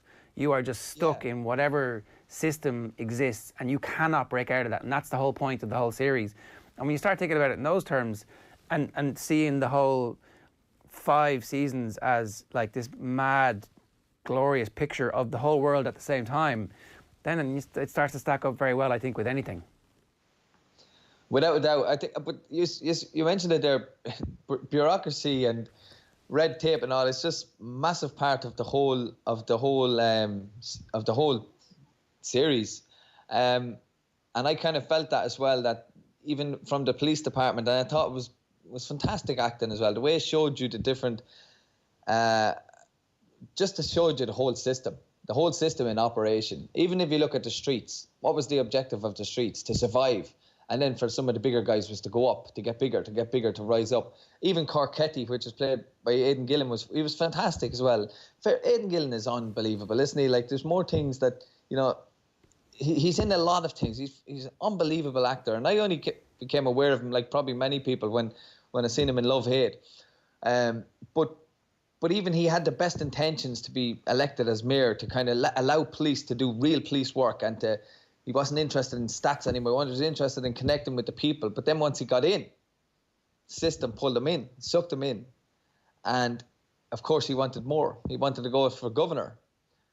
But in order to go for governor, he had to compromise his principles that he initially went into government. So it's not too dissimilar to what goes on in a normal democratic country. But I thought, again, the biggest story of the whole, or the biggest plot or scheme in the whole thing was, again, because they couldn't do what they wanted to do, that, they couldn't get the support or the resources that they needed to kind of combat this crime, this problem, this scourge in the streets, which is these big drug lords. And so McNulty had to he had to go and make up a serial killer. It's unbelievable. It's unbelievable storytelling. It is, and look, that season 5 comes in for a lot of criticism, but like a couple of things about season 5, as far as I know, they kind of had the money cut from them in the middle of it, so there should have been another couple of episodes to allow everything to unfold at the same pace that the other seasons had unfolded, and so everything gets quite condensed very quickly. The fake news, which is like a decade ahead of actual fake news becoming a Trump thing, and which may kind of all be connected in a weird way. that and the serial killer thing, which when you say it doesn't sound that ridiculous, but when it's actually unfolding, the way it unfolds so quickly, and the way everybody just kind of rose in behind it, it needed another episode or two for everybody to reach a point of mega frustration. And I thought that for me, that's the only weakness in it, is that it is a couple of episodes short as opposed to the story being too ridiculous. Yeah, I thought it was okay, I did. I thought it was okay, but it was a bit bizarre in the sense that, I was like, where the hell is this going? You can't actually pull this off, really, can he? Come on. And even Bunk was saying to him, you're crazy. I don't even want to be, Bunk is obviously McNulty's partner. He goes, I don't want to be associated with you in any way. You're as bad as the guys we're out here trying to catch, But what was brilliant was to see McNulty. Actually, I don't think he believed he would go as far as he would go himself. And then Lester kind of gave him a little bit of confidence. And Lester's brilliant character in it as well. And for me, the best line of the whole series, of the whole Wire, is when he makes this phantom serial killer, and the police department start to believe him. And then they start throwing resources at him. They throw detectives at him. They throw overtime. They throw patrol cars. What do you want? Anything you want. And then once they solve the crime that they initially wanted to catch, obviously the organised crime gang, the drug dealers, you could see that he was stuck and he didn't know what to do. And he was hoping that it would just, it would stop popping its head up. Homeless men won't be, their deaths won't be interfered with anymore, and there won't be any calls anymore, and this will just fizzle out. And Jay, the homicide detective, was on his case, saying, "Hey, McNulty, what are you doing?" And McNulty was like, "I'm after, there's no more, Jay. It's gone quiet. I interviewed everybody." And Jay goes, "You need to get out there. He's on his case, really, really, he's telling him, you need to get out there. You need to kind of use your brain." And this is the line. McNulty goes, "What do you want me to do? Make shit up?" And I just thought, wow, it's brilliant. I had to press pause there at that time because I laughed for a while. The book that so David Simon, the guy who essentially created the whole thing, was a journalist with the Baltimore Sun. That's why the newspaper stuff is so personal to him. And he wrote a book called Homicide: A Year in the Streets, where he spent a year in the backseat of patrol cars with the homicide detectives in Baltimore, in that precinct. And a load of a couple of the actors are actually ex-cops. And so he a lot of that conversations that you hear are actually in the book. They're verbatim of what would have happened, that he would have borne witness to. So that bit, the police and the policing system, and how brutal that system is, and the pressures that they're under, I think it's interesting to kind of understand that with what's going on at the moment, where essentially policing in America has become corrupted by white supremacy and racism. And to see the pressure that the police departments themselves are under, and where that's coming from in terms of stats and how that all feeds into each other, is a kind of very interesting thing to think about while America is aflame at the moment. Oh, it is, without a doubt, and you think that whole series started off almost 18 years ago. 2002 it was launched, and there was one part in the film as well. Well, not only one part, there's a huge part. It shows you there's a lack of value put onto young black men's lives. 18 bodies, and the newspapers, deciding to not cover the story, and it's not getting the attention that it really needs. And it's no surprise that we are in this position right now. Well, America's in this position right now with the whole racism and inequality and all that, because it's very, very apparent, and it's sad. It's really, really sad to see, because there is you can see the good-hearted people in the system that are trying to do something. There's a couple of, I just thought there was a couple of brilliant situations where it showed that even Sergeant Carver wanted to try and adopt the young kid that went back into the foster home, the group home. And then obviously there was one, Bunny, the former Sergeant Bunny, who took it upon himself to adopt Naaman, and Naaman was this is what's very interesting as well, is a lot of these young kids are so smart, so intelligent. They grow up with their street savvy, they're wise, they're street wise. They don't have any there's no emphasis or importance put onto their education. They don't have any support there. It's all about survival when they go outside the front door. But they're just used as statistics when it comes to school. They're just all about ticking a box, you know. And even how hard it was to break down the educational system to show that these guys need to learn in a different way, you know. And Bunny tried to kind of try to change the education system, and I know that was tough. But you know what?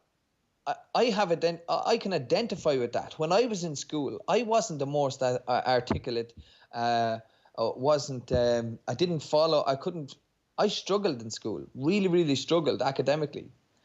And you know, I was gone at 15. But I was just thinking, like, you know, that it's not too different here as well. When you're coming from a family that there's no real importance or emphasis put onto education, you know, the education, you can slip through the system very quick. I was very lucky and I had boxing, and I just kind of had somewhere to kind of put all of my channel my energy into. But later on, when I was ready academically, I was able to go back. But, you know, some of these kids are lost through the system. One of the saddest parts of the whole thing for me was to just see Kirwan at the very, very end, which was just heartbreaking. It really was heartbreaking. A young kid with so much promise, so much potential. And you see when Presbo, the teacher, former policeman, once he put a bit of effort and a bit of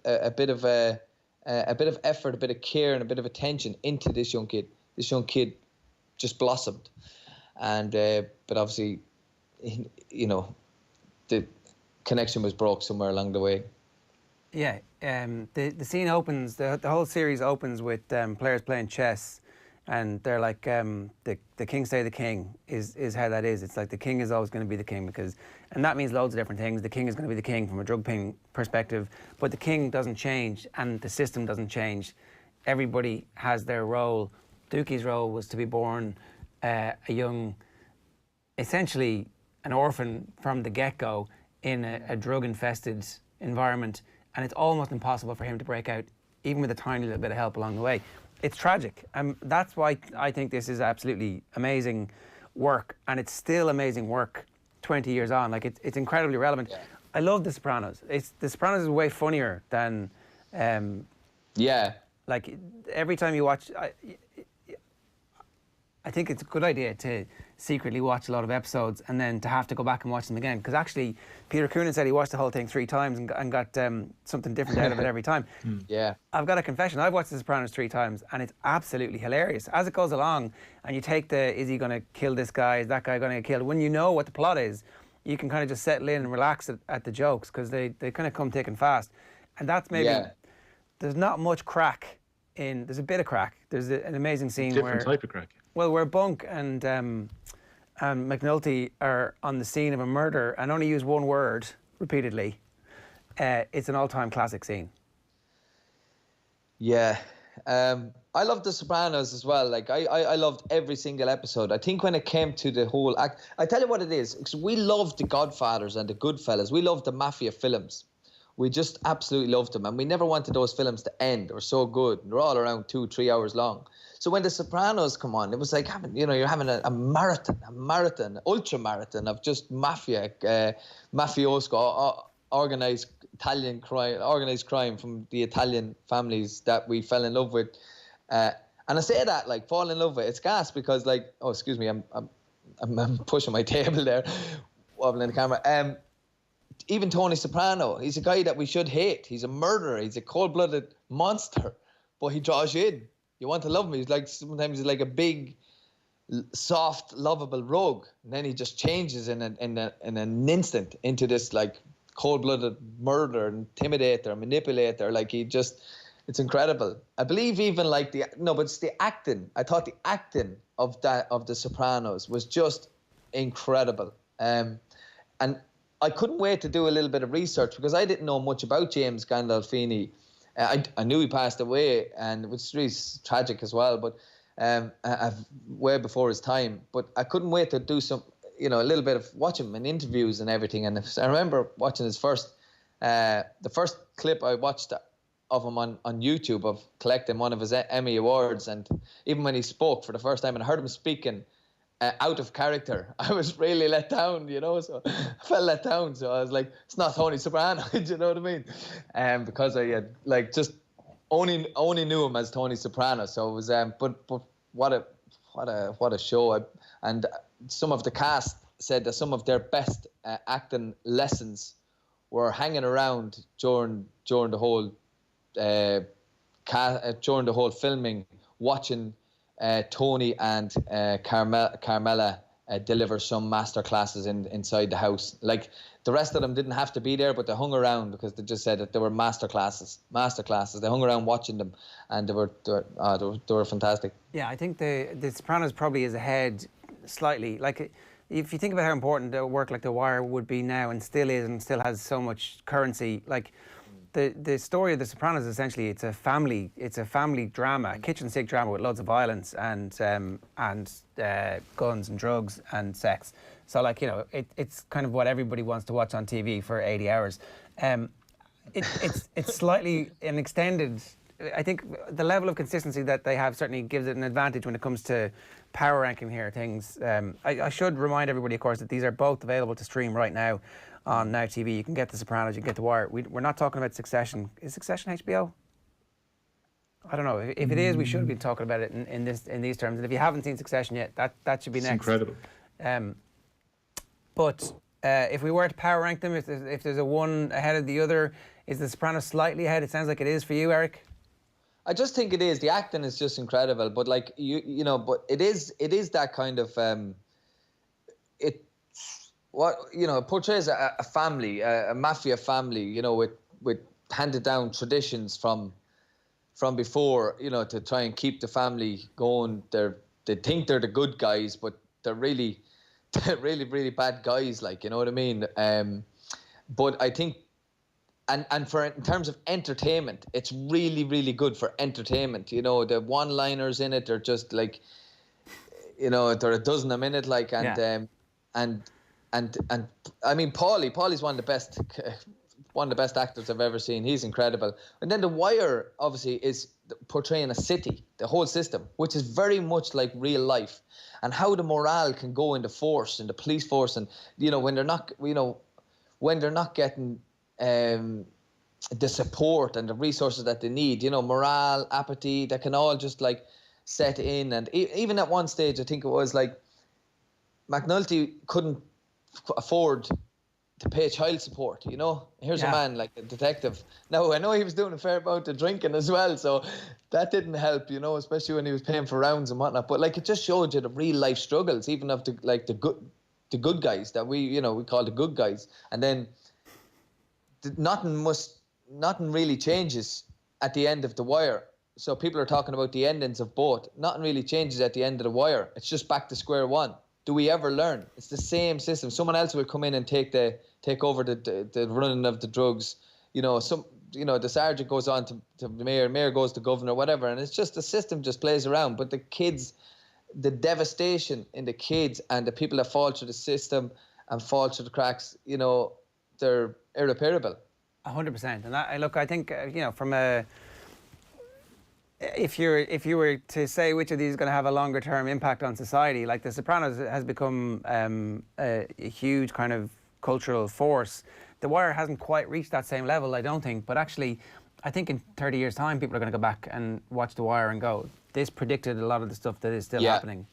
I don't know, if we were to power rank them, I guess you got to pick here. That's the problem, that we ask people to come on and make commitment to something. So is it Sopranos 1, Wire 2? Is it a short head?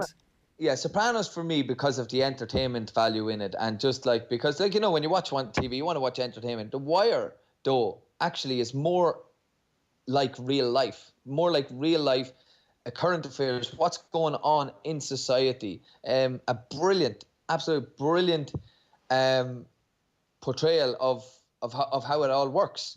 And I think if you're going to ask me about standing the test, I think the wire will stand the test of time. I think the wire will be as much as relevant in 30 years' time. And therefore, like, you know, I can see that being, even the wire didn't get the recognition in the first few years, I believe, either. Yeah. You know, people weren't really interested in it. No, you know, maybe, why is that? You know, I wonder why that is. Because it's very real. It was very real then. It's very real now. Do people choose to look away? You know, do we even know we're looking away? Do we bury our heads in the sand? You know, because it's very factual, fact of matter stuff that's happening. And what do you think? Well, look, it's an interesting point. What do you think? Because, like, you know, I see you. I think you go out and talk to schools all the time. You know the people are looking away. I think there's an element of it, an element of ignorance, you know, just like ignorance is bliss, you know what I mean? And it's not our problem, it's their problem, you know, that kind of way. So, you know, it's society's problem. You know, we're all part of society. We're all the one, you know. We can't just point fingers and say that problem's over there and it's grand once it doesn't come over on my side of the street. That's ridiculous thinking, you know. You know, if you're going to, you know, it's like anything, you know, anyone that's involved in sport knows this, you know what I mean? If you have only, you know, 12 or 15 players performing, you know, you're not going to win. Most of the time you won't win anyway. Very rare that you will probably get across the line with the victory. Everybody on a team. And that's what I see in society. It's a team. It's a collective effort from everybody. You can't, if there's one cog in the wheel damaged or not pulling the weight, you know, the rest is affected. So that would be my take on it. And I'm, in some ways, I hope, I'm optimistic. I hope that, you know, that recent events can actually, sometimes things like that need to happen, you know. There needs to be that kind of revolutionary kind of shake-up. But will it go back? Will it change radically the way it's supposed to change? That's hard to know. That's really hard to know, because I still think the divide, the disparity between black and white is huge. It's huge still, over in America at least anyway. So, and then, you know, the inequality, and it's shocking, really. Yeah, I would hope that we in this country take an opportunity to have a conversation about everything that's happened over the last 6 months, both globally and here, like ourselves. Like, what kind of country do we want to live in when you're talking about, like, there's inequality here, and we probably, again, are kind of quite happy to look over at America and go, geez, that's terrible over there, isn't it? Without actually addressing the fact that this inequality does exist. There are parts of Ireland that are incredibly poor. My 8-year-old son is in a school project Nefa in Athy, and it's a multicultural school now, and I've never once heard, he's 8 now, I've never once heard him, and just like all people of all races, all backgrounds in his class, from multicultural class, I've never once heard him mention white, black, anything like that. Nothing. Never. Once. You know, just the names of the people that's in his class, and that's it. So all it took was a normalisation. Yeah, but like, I think that like, I am positive for the future. Like, I think the younger kids, and again, it goes back to learned behavior. I think it's a lot of this kind of fear that people have, especially in America. It's a really, it's on a different level over there. You know, the fear that's in them, like, you know, the fear of love, fear of connecting, you know. We're no different from each other. And I just think that young kid, a lot of the behavior that's going on is learned behavior. And anything that we can learn, we can relearn. You know, if you'd looked at the Wire illustrates that very good with Naaman. You know, he only knew how to be a gangster. He wasn't very good. And his mother was pushing him even into the gangster world. His father was pushing him. But Bunny, the former police sergeant, through perseverance and effort, was able to reteach him, you know, and he was able to relearn a different way. And I think that's what needs to happen. People need to relearn, check in with themselves, check in with their core beliefs, their values, and realize that there is nothing to be afraid of. We are all the one. 100%. You know? I should tell everybody, Succession is a HBO, and it is also available to stream on Now TV at the moment, with people asking us about that. So a reminder, watch whatever you're in the mood for on Now TV. Eric, in terms of training and staying fit, we've seen the footballers come back over the last week or so, and you know, some of them, their touch has been a bit off. You were sparring this week for the first time, is that right? I was, yeah, sparring there Monday there for the first time, and I've been very lucky now that I was. Well, I say lucky, but like you kind of make your own luck. I trained all the way through lockdown. I did online fitness classes as well, and thanks to the Kildare Sports Partnership for getting behind that initiative. And then I'm working with some companies as well, doing private online classes and that. So it's good. It gave me the incentive to keep working and keep going. And right through for the whole 4 months, I was able to train, and I'm very, very fit. And all I need to do is sharpen up now with my sparring and stuff, and hopefully I can get news on a fight soon. I know my manager's working behind the scenes there trying to get me, trying to secure my next fight, and so I hope to have news for you soon on that, please God. Would that be like August time, August, September? Is that when you might be allowed to get back in? Yeah, I think there's a lot of shows coming on now around August. There's a lot of boxing happening in August. I hope there's an international ban at the moment, like for, you know, like opponents from, you know, South America, you know, Eastern Europe. Yeah. So a lot of the shows that are going on in the UK, and they can only be British or Irish opponents. So I'm making myself available, and hopefully my manager can secure me a fight. So. Well, we'll talk to you again around that time, fingers crossed. And you've been great on lockdown. Your YouTube channel has been a huge success, and I know that it has been a source for people who have wanted to stay active and to get a bit of advice on it too. So what's the YouTube channel address? It's just Eric Donovan, YouTube channel, Eric Donovan, yeah. And you'll see a load of boxing videos there, and a few fitness videos, and a couple of tips and tricks on how to get healthy and stay fit. Always thought-provoking talking to you, Eric. Thanks a million for joining us this morning. Thank you. Take care, lads. Thanks. Eric Donovan there talking to us about The Wire and putting it up against The Sopranos. And I don't know, it kind of sounded like we ended up with a draw for that one. And a reminder, of course, you can stream award-winning dramas such as Game of Thrones and Parks and Recreation on Now TV. And that is pretty much it for us from the OTB Culture Hall of Fame. A reminder, this Friday at 12 o'clock, we're going to be giving you another chance to win $2,000 in our new game show, Know Your Football. You can register for free at the following link, quiz.otbsports.com. That's quiz.otbsports.com. Just log in there and away we go. So we're going to take a quick break. OTB AM.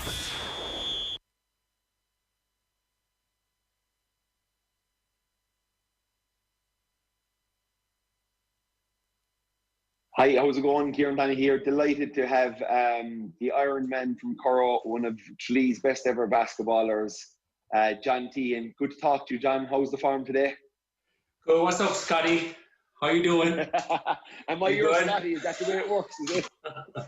All's good. The sun is shining, so we're happy out. Yeah, exactly. Down in Carsavine. It's nice. Come here to me. Look, we're obviously here to...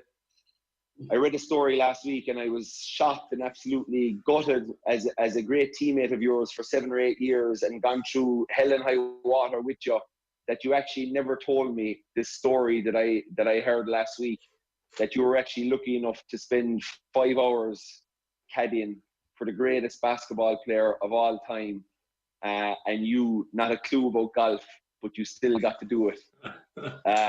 Tell us before you even get to that. Tell us the love for Jordan and your love for him, and how did it start, and where did you first see or hear about him even? Right, way back, I'd say it was 1988. First time I ever heard Jordan was from Pete Strickland. He was doing a coaching course in Castleisland, and I went to it for 2 days, and he kept going about Larry Bird. He kept going about Magic Johnson, and then he said, there's this new guy on the block now called Michael Jordan, who's going to be even better than those two guys were. Nobody was just kind of coming on the scene that time. So that was the first time I ever heard of Jordan. And I started looking him up after that. And I think he averaged like 37 points a game the next season. Like, incredible to watch, you know. That's for the first time. And he was easy to watch, John, in '89, wasn't he? Scoring 37 points a game. Were you getting footage, or were you getting stories or magazines, or what were you getting? Because I know you want to get it on Twitter. It's funny you should say that, because where I live is 18 miles from Tralee, right? And there was no Twitter, there was no Facebook, obviously, there was no phones hardly in the house. So what I had to do was go to Tralee. The stores in Castleisland didn't even have the magazines, the basketball ones, but there was a store in Tralee, I think it was O'Connor's, and they would get it once a month. It came out, and I used to come into the street to get the magazine once a month and go in and get it and come out again. Take all day. But I do remember looking at the magazine and the pictures, Kieran, right? And one thing that struck me, and I couldn't get over it for years, I couldn't understand it, was you see pictures of other players, Isaiah Thomas, Bird, Magic, Kareem Abdul-Jabbar, and they'd be going up for a shot. Every time you saw a picture of Jordan in the magazines, there was nobody near him. They were always 5 feet away or 6 feet away. They weren't 1 or 2 feet away. And I actually couldn't understand it. I thought it was staged to make him look better. And as time went on, it took me a few years to realise what was going on. It was just that he was so quick in his movement that the guys were standing far away. They weren't getting to the help, say, where they should be. Whereas in the other photos, guys were going to the ring and there was help coming at him. But Jordan, obviously, he was so quick looking back in it that's why he had so much space. If you ever watch the old photos of Jordan, he's dunking and guys are still getting ready to jump up and block him. Yeah, he was in the air before them. Is that where you got, like, we trained together for 8 or 9 years playing with the Three Tigers or Warriors as they're known now, but Tigers as they were known then. And I obviously watched you as a 12 and 13-year-old when you won the league in '96, which was the same year that famous Bulls team with Rodman, which was my favourite team, beat the Sonics that year in the final. It was the same year. So basketball for me went from nothing 2 years before that, not even really playing the game, to now all of a sudden as a 12 or 13-year-old, it was my life and the Bulls were my life. And every time we trained, and for 8 years, every time you hit a shot in my face, you used to say, Jordan, and you used to drive me around the bend. Why were you saying that? And was it to get yourself going, or was it a thing you did for him? Because any shooting competitions we had, as soon as you started a few in a row, you'd start this, Jordan, and then you'd be saying it in training, and it used to drive me wild. Was that a tactic to get me off my game, or was it to get you going? I think I got that trash talk from Roscoe and Ricardo. That's where I wrote that. They were my Jordans, you know. Locally. Yes, exactly. Yeah, but I suppose looking back here, and you're young, like you say, and you're growing up, you're dreaming, and you want to try and imagine that you are the best. And you think that you are Jordan at a totally different level, obviously 10 levels down, whatever. But I suppose to give you that confidence, you know.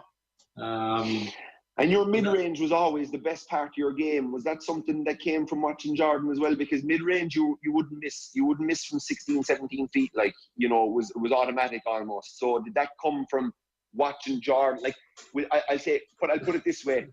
You coach a lot of kids now. They're watching Steph Curry. Everybody's trying to launch threes, whereas your mid-game range was flawless. Was that something that you watched Jordan with his basic movements and his jump sets? You said, I want to be like him. Yeah, you would obviously be working inside in the arc, you know, going left, going right, spin dribbling, you know. And again, I suppose, you are dreaming, you know, but you have to pretend that you are in that situation to give you the confidence, you know. It does. It prepares you almost.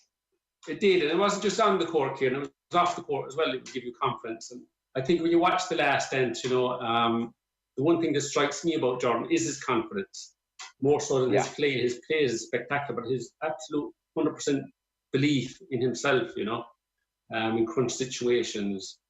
So you try and carry that with you when you're growing up playing. The confidence is amazing. Like even the story when he walked into he walked into Dominique Wilkins in the Atlanta Hawks dressing room and kind of goes, "Hey guys, how are you getting on? Lace him up good tonight, Dominique. I'm coming for you." And he gets 61. Like, you know, and that's against the Hall of Famer, a perennial All-Star, a high flyer in himself. And he was more or less saying to Dominique, you might be level with me on dunking ability, but you're nowhere near me as a player. And he went out and proved that. But take me back to the day where you heard that his airness had landed in Shannon. Couldn't believe it, really, yeah. So I was driving down to Caddying, and it was about 8:30 in the morning. You being a good Rocky man, you remember famous Seamus O'Mahony, God rest him. Yes, yeah, God rest him. Joe and Muggs dead. He came on the radio and he was talking about sports, football, soccer. There was a bit of running, and at the end of the thing, he just said, "Oh, and by the way, more or less, American basketball superstar Michael Jordan is playing golf in Ballybunion today." And my heart stopped. I was like, "What?" Because I idolized this guy, like you say, you know. I'd gone to see him in 1990. I went to Chicago for a year, And, right. And were you coming off of what you were going into Carsavine at 8 o'clock in the morning? You were working? No, I was working straight. I was going out to see Marie. Okay. Just shuttled at the time, and just drive into her father's yard lady, and did a handbrake turn. So they got to go. There was skid marks and sped off. I rang Ian O'Connor on the way up, a friend of mine, and we met him in Farm 4, I think it was, at Castleisland, and the two of us went on to Ballybunion. And I remember the big thing, because Jordan was huge, you couldn't get near him. Yes. And I remember the big thing was, how are we going to get past security? We couldn't, because this guy was idolised. And mega, yeah. We went to the wrong golf course first. There's 2 golf courses, was there? Yeah, there's the Cashin course and the old course. Yeah, you probably went to the Cashin. And then we went to the right one, and we walked in the front door, walked out the back door, nobody around. It was the first morning he came, so the news hadn't got out. As the week went on, it got crazy, obviously. It did. And just kept walking, and he was there all his own on the 5th, the green, with Paddy Connor from Killarney. And tell me, what was the heart doing as you were walking down the fairway of the 5th? And the fairway of the 5th is a par 5. It's a long, not that you know much about golf, but I'll tell you anyway because I played the place. It's a long par 5, so you had a long way out to get to him.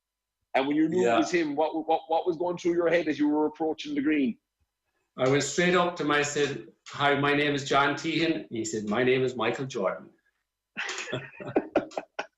And how did you get the bag?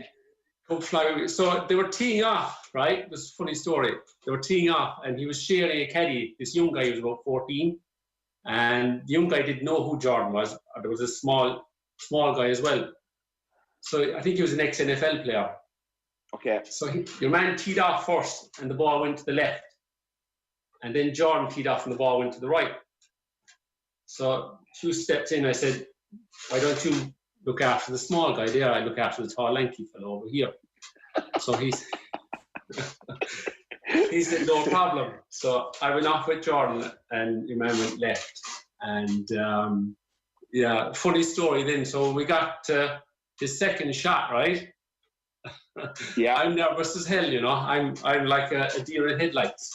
Because I was looking at him, he was walking ahead of me, Kieran, and I could not believe how athletic he looked. You're athletic when you walk, but this guy was like he was walking on water. He was so athletic. Huge hands, fierce wingspan, very long arms as well. And we're going up, and this is my first time ever on a golf course, right? Ever. Never ever. Oh my God. And I'm nervous as hell, I'm just thinking about the Bulls and all this, beating the Lakers and all this. And next thing, comes up to the ball. And do you ever see, before I tell you now, do you ever see Allen Iverson's Hall of Fame speech? No. You have to Google that. Look at Allen Iverson's Hall of Fame speech. And he's thanking everybody. And halfway through the speech, he goes, "There's one person I want to thank," and this was me. He said, "Michael Jordan, my idol." He was my idol, And he went on to say that he knew he was playing the Chicago Bulls when he was a rookie, his first year in the NBA. He was a bit younger than Jordan. And he said, "I knew I was playing the Chicago Bulls. And I get there, and the game's about to start, and I walk on the floor, and I'm looking. And next thing I look at, and it's Michael Jordan. That was me in the golf course. That's the way I was looking at him." Yeah. And he said, "For the first time in my life, I was looking at a human being, and he didn't look real." That was me. That was me as well. He had this aura about him, And he said, "I looked at him, Allen Iverson." He said, and next thing I looked down, and he's wearing a pair of Air Jordans. And this is the way I'm looking at him when I meet him, This is what's going through my head. So we get up to the second shot, and he turns to me and he says, "What club you got?" And I'm frozen, I was like, "Tralee Tigers." And he said, "Excuse me?" And I said, "Tralee Tigers, I play for Tralee Tigers." He looked at me with a death stare. Kind of like, do you know the way he looked at Scotty Burrell when he asked him for a hug? in The Last Dance. That's the kind of look I got. Oh, yeah, I can imagine. Yeah. But like, how did you actually survive? What I want to know is, how did you survive 13 or 14 holes, not having a clue about distance? Like, did he ask you for any yardages or where are we or you know? Did he quickly? I presume. Yes. If I go to America and there's an Irish fella comes onto the course and he wants to caddy for me, I'd be delighted. I'd be like, oh, great, fella, I know, yeah. Or we'd have the banter the way around. But Jordan, I presume, wanted to go to Ireland and not talk to anybody about basketball, not even interact about basketball, all about golf. And then he realizes you're there, and I know from the photo, because I saw the photo, you're there with your North Carolina jacket on and your work pants. So he must have been like, I've got a crazy fan here that's carrying my bag and I can't really do anything about it. So I would have loved to know what was going through his head on certain issues of shots. Or did he just kind of go on and play the course himself and just shoot the breeze at you? Yeah, so he was cool like that, you know, because then when he was hitting the second shot, you know, he said, how far is the green, like you say, about yardage. And I'm looking down like it, I'm like, everything looks green to me. He's like, how far is the green? And all I see is green, you know. And what did save me, like you say, is I did have the North Carolina jacket on. So he knows he's a huge basketball club. But he's a very smart guy, so he kind of copped straight away, I'd say, early on, that I didn't have too much of a clue about golf. I'd say it wouldn't have been hard for him to cop that, I'd say. Let's talk about basketball, yeah, because actually when we took the photo, we were sitting down, he was waiting for someone to drive through, you know. Yes. So I got to spend about 5 minutes there chatting with him, and I started talking about basketball there. Yeah, just the two of us chilling on the bank. It's unbelievable. The photo is iconic. It's normally like when you get a photo with a celebrity that mega stardom, and he is like, you're talking Tiger Woods, Ali, Jordan in worldwide sports, probably Ronaldo and Pele and these guys as well, but he's one of those types. So to get 5 minutes with him in a very calm way must have been gold, that he was just able to kind of chat and shoot the breeze with you. Yeah. I started talking about basketball then, about Scottie Pippen was playing with the Rockets at the time. I think they just got knocked out of the playoffs. So I remember we were talking about that. It was his first year. Was it his first year? Was it 99? What year was it that you? 99, yeah. 99. Yeah, so he's retired as the goal at this stage. And he was just after winning his sixth. And I remember we were sitting down on the bank, and I said what I asked him. I started asking about the last shot. Yeah. And he opened up a little bit, and he said that if you watch The Last Dance, it's 11 seconds. I remember him saying that the 11 seconds felt like 11 minutes to him when he had the ball. And I said, what were you thinking coming up the court? And he said, all I knew is I was going to score. And I go back to his confidence again, what I'm saying, that comes across in the documentary. His fierce confidence. He said he didn't know how he was going to score, but he actually had full confidence. When he stole the ball off him alone, he could feel the air going out of the building. Yeah. Everything got deflated, and the fear came in the Utah Jazz's eyes. As he came up the court, he said time kind of stood still. It went slowly, as if he was in the zone. And that he was going to go left.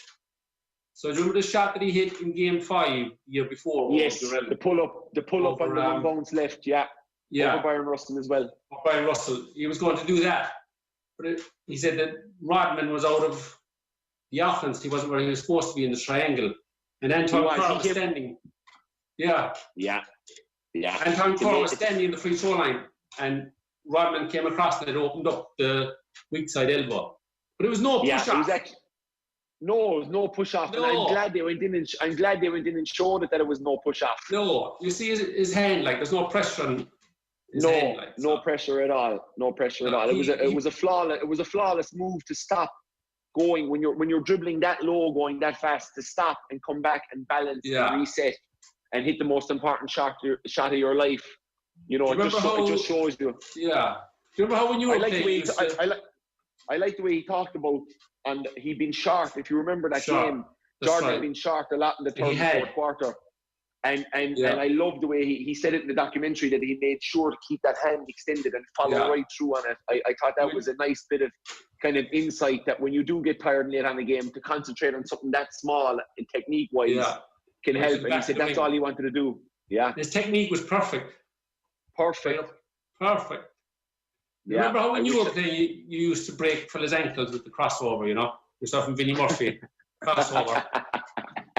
Jordan broke his ankles, his knees, and his hips all in that play by Russell. Yeah. The whole lot. Yeah. He finished by Russell, really. Come here, you're getting back to the golf. You're coming up the 18th. It's a bit of a different setting coming up the 18th rather than when you went down to the 5th. There was absolutely nobody there in the 5th. How Seamus Mahoney knew is amazing to me. Like he'd some fella paid off in Shannon anyway to tell him if any famous Americans came into the country because that news bulletin made all this possible for you. If you didn't hear that news bulletin, if you didn't know, you would have never got 5 hours with the greatest player of all time. Absolutely, yeah. What was it like up the 18th? So we're coming up the 18th, and it was unbelievable. It was like the last day of Augusta, Tiger Woods' caddy. That's me. The crowds were everywhere. Guards, there was ropes, security, holding everyone back. And myself and Michael Jordan coming up onto the 18th as if we just won the Masters. I swear, that's what I felt. And that's what was going through my head. And I kept thinking if people only knew, if they knew, I'd be arrested probably. Oh my God! And was it finished on the green and thanks and good luck and we'll talk to you later or more? No, we actually got to go up the back of the clubhouse in Ballybunion. There's steps up there. We went up there for a drink and some food with him. Yeah, so you got 4 or 5 hours with Michael Jordan. You got a sit-down meal as well. Did he have a cigar out? He was smoking cigars on the golf course. Yeah. You want to watch him? You were probably still able to smoke in bars in '99, so he probably did in the restaurant. Yeah, you were actually. You didn't ask him for one, no. No. Did he sign your jacket? Did you go near him for any? Was the photo enough for you? You didn't need any autographs. I got the photo developed in Kennelly's 24-hour, and I gave it to Paddy the next day. But all hell had broke loose. Then you couldn't get near him. But Paddy, in fairness, remembered me, and he gave it to him, and he signed it before he left. So I got the autograph, photograph signed. Yeah, it's actually signed by Michael Jordan.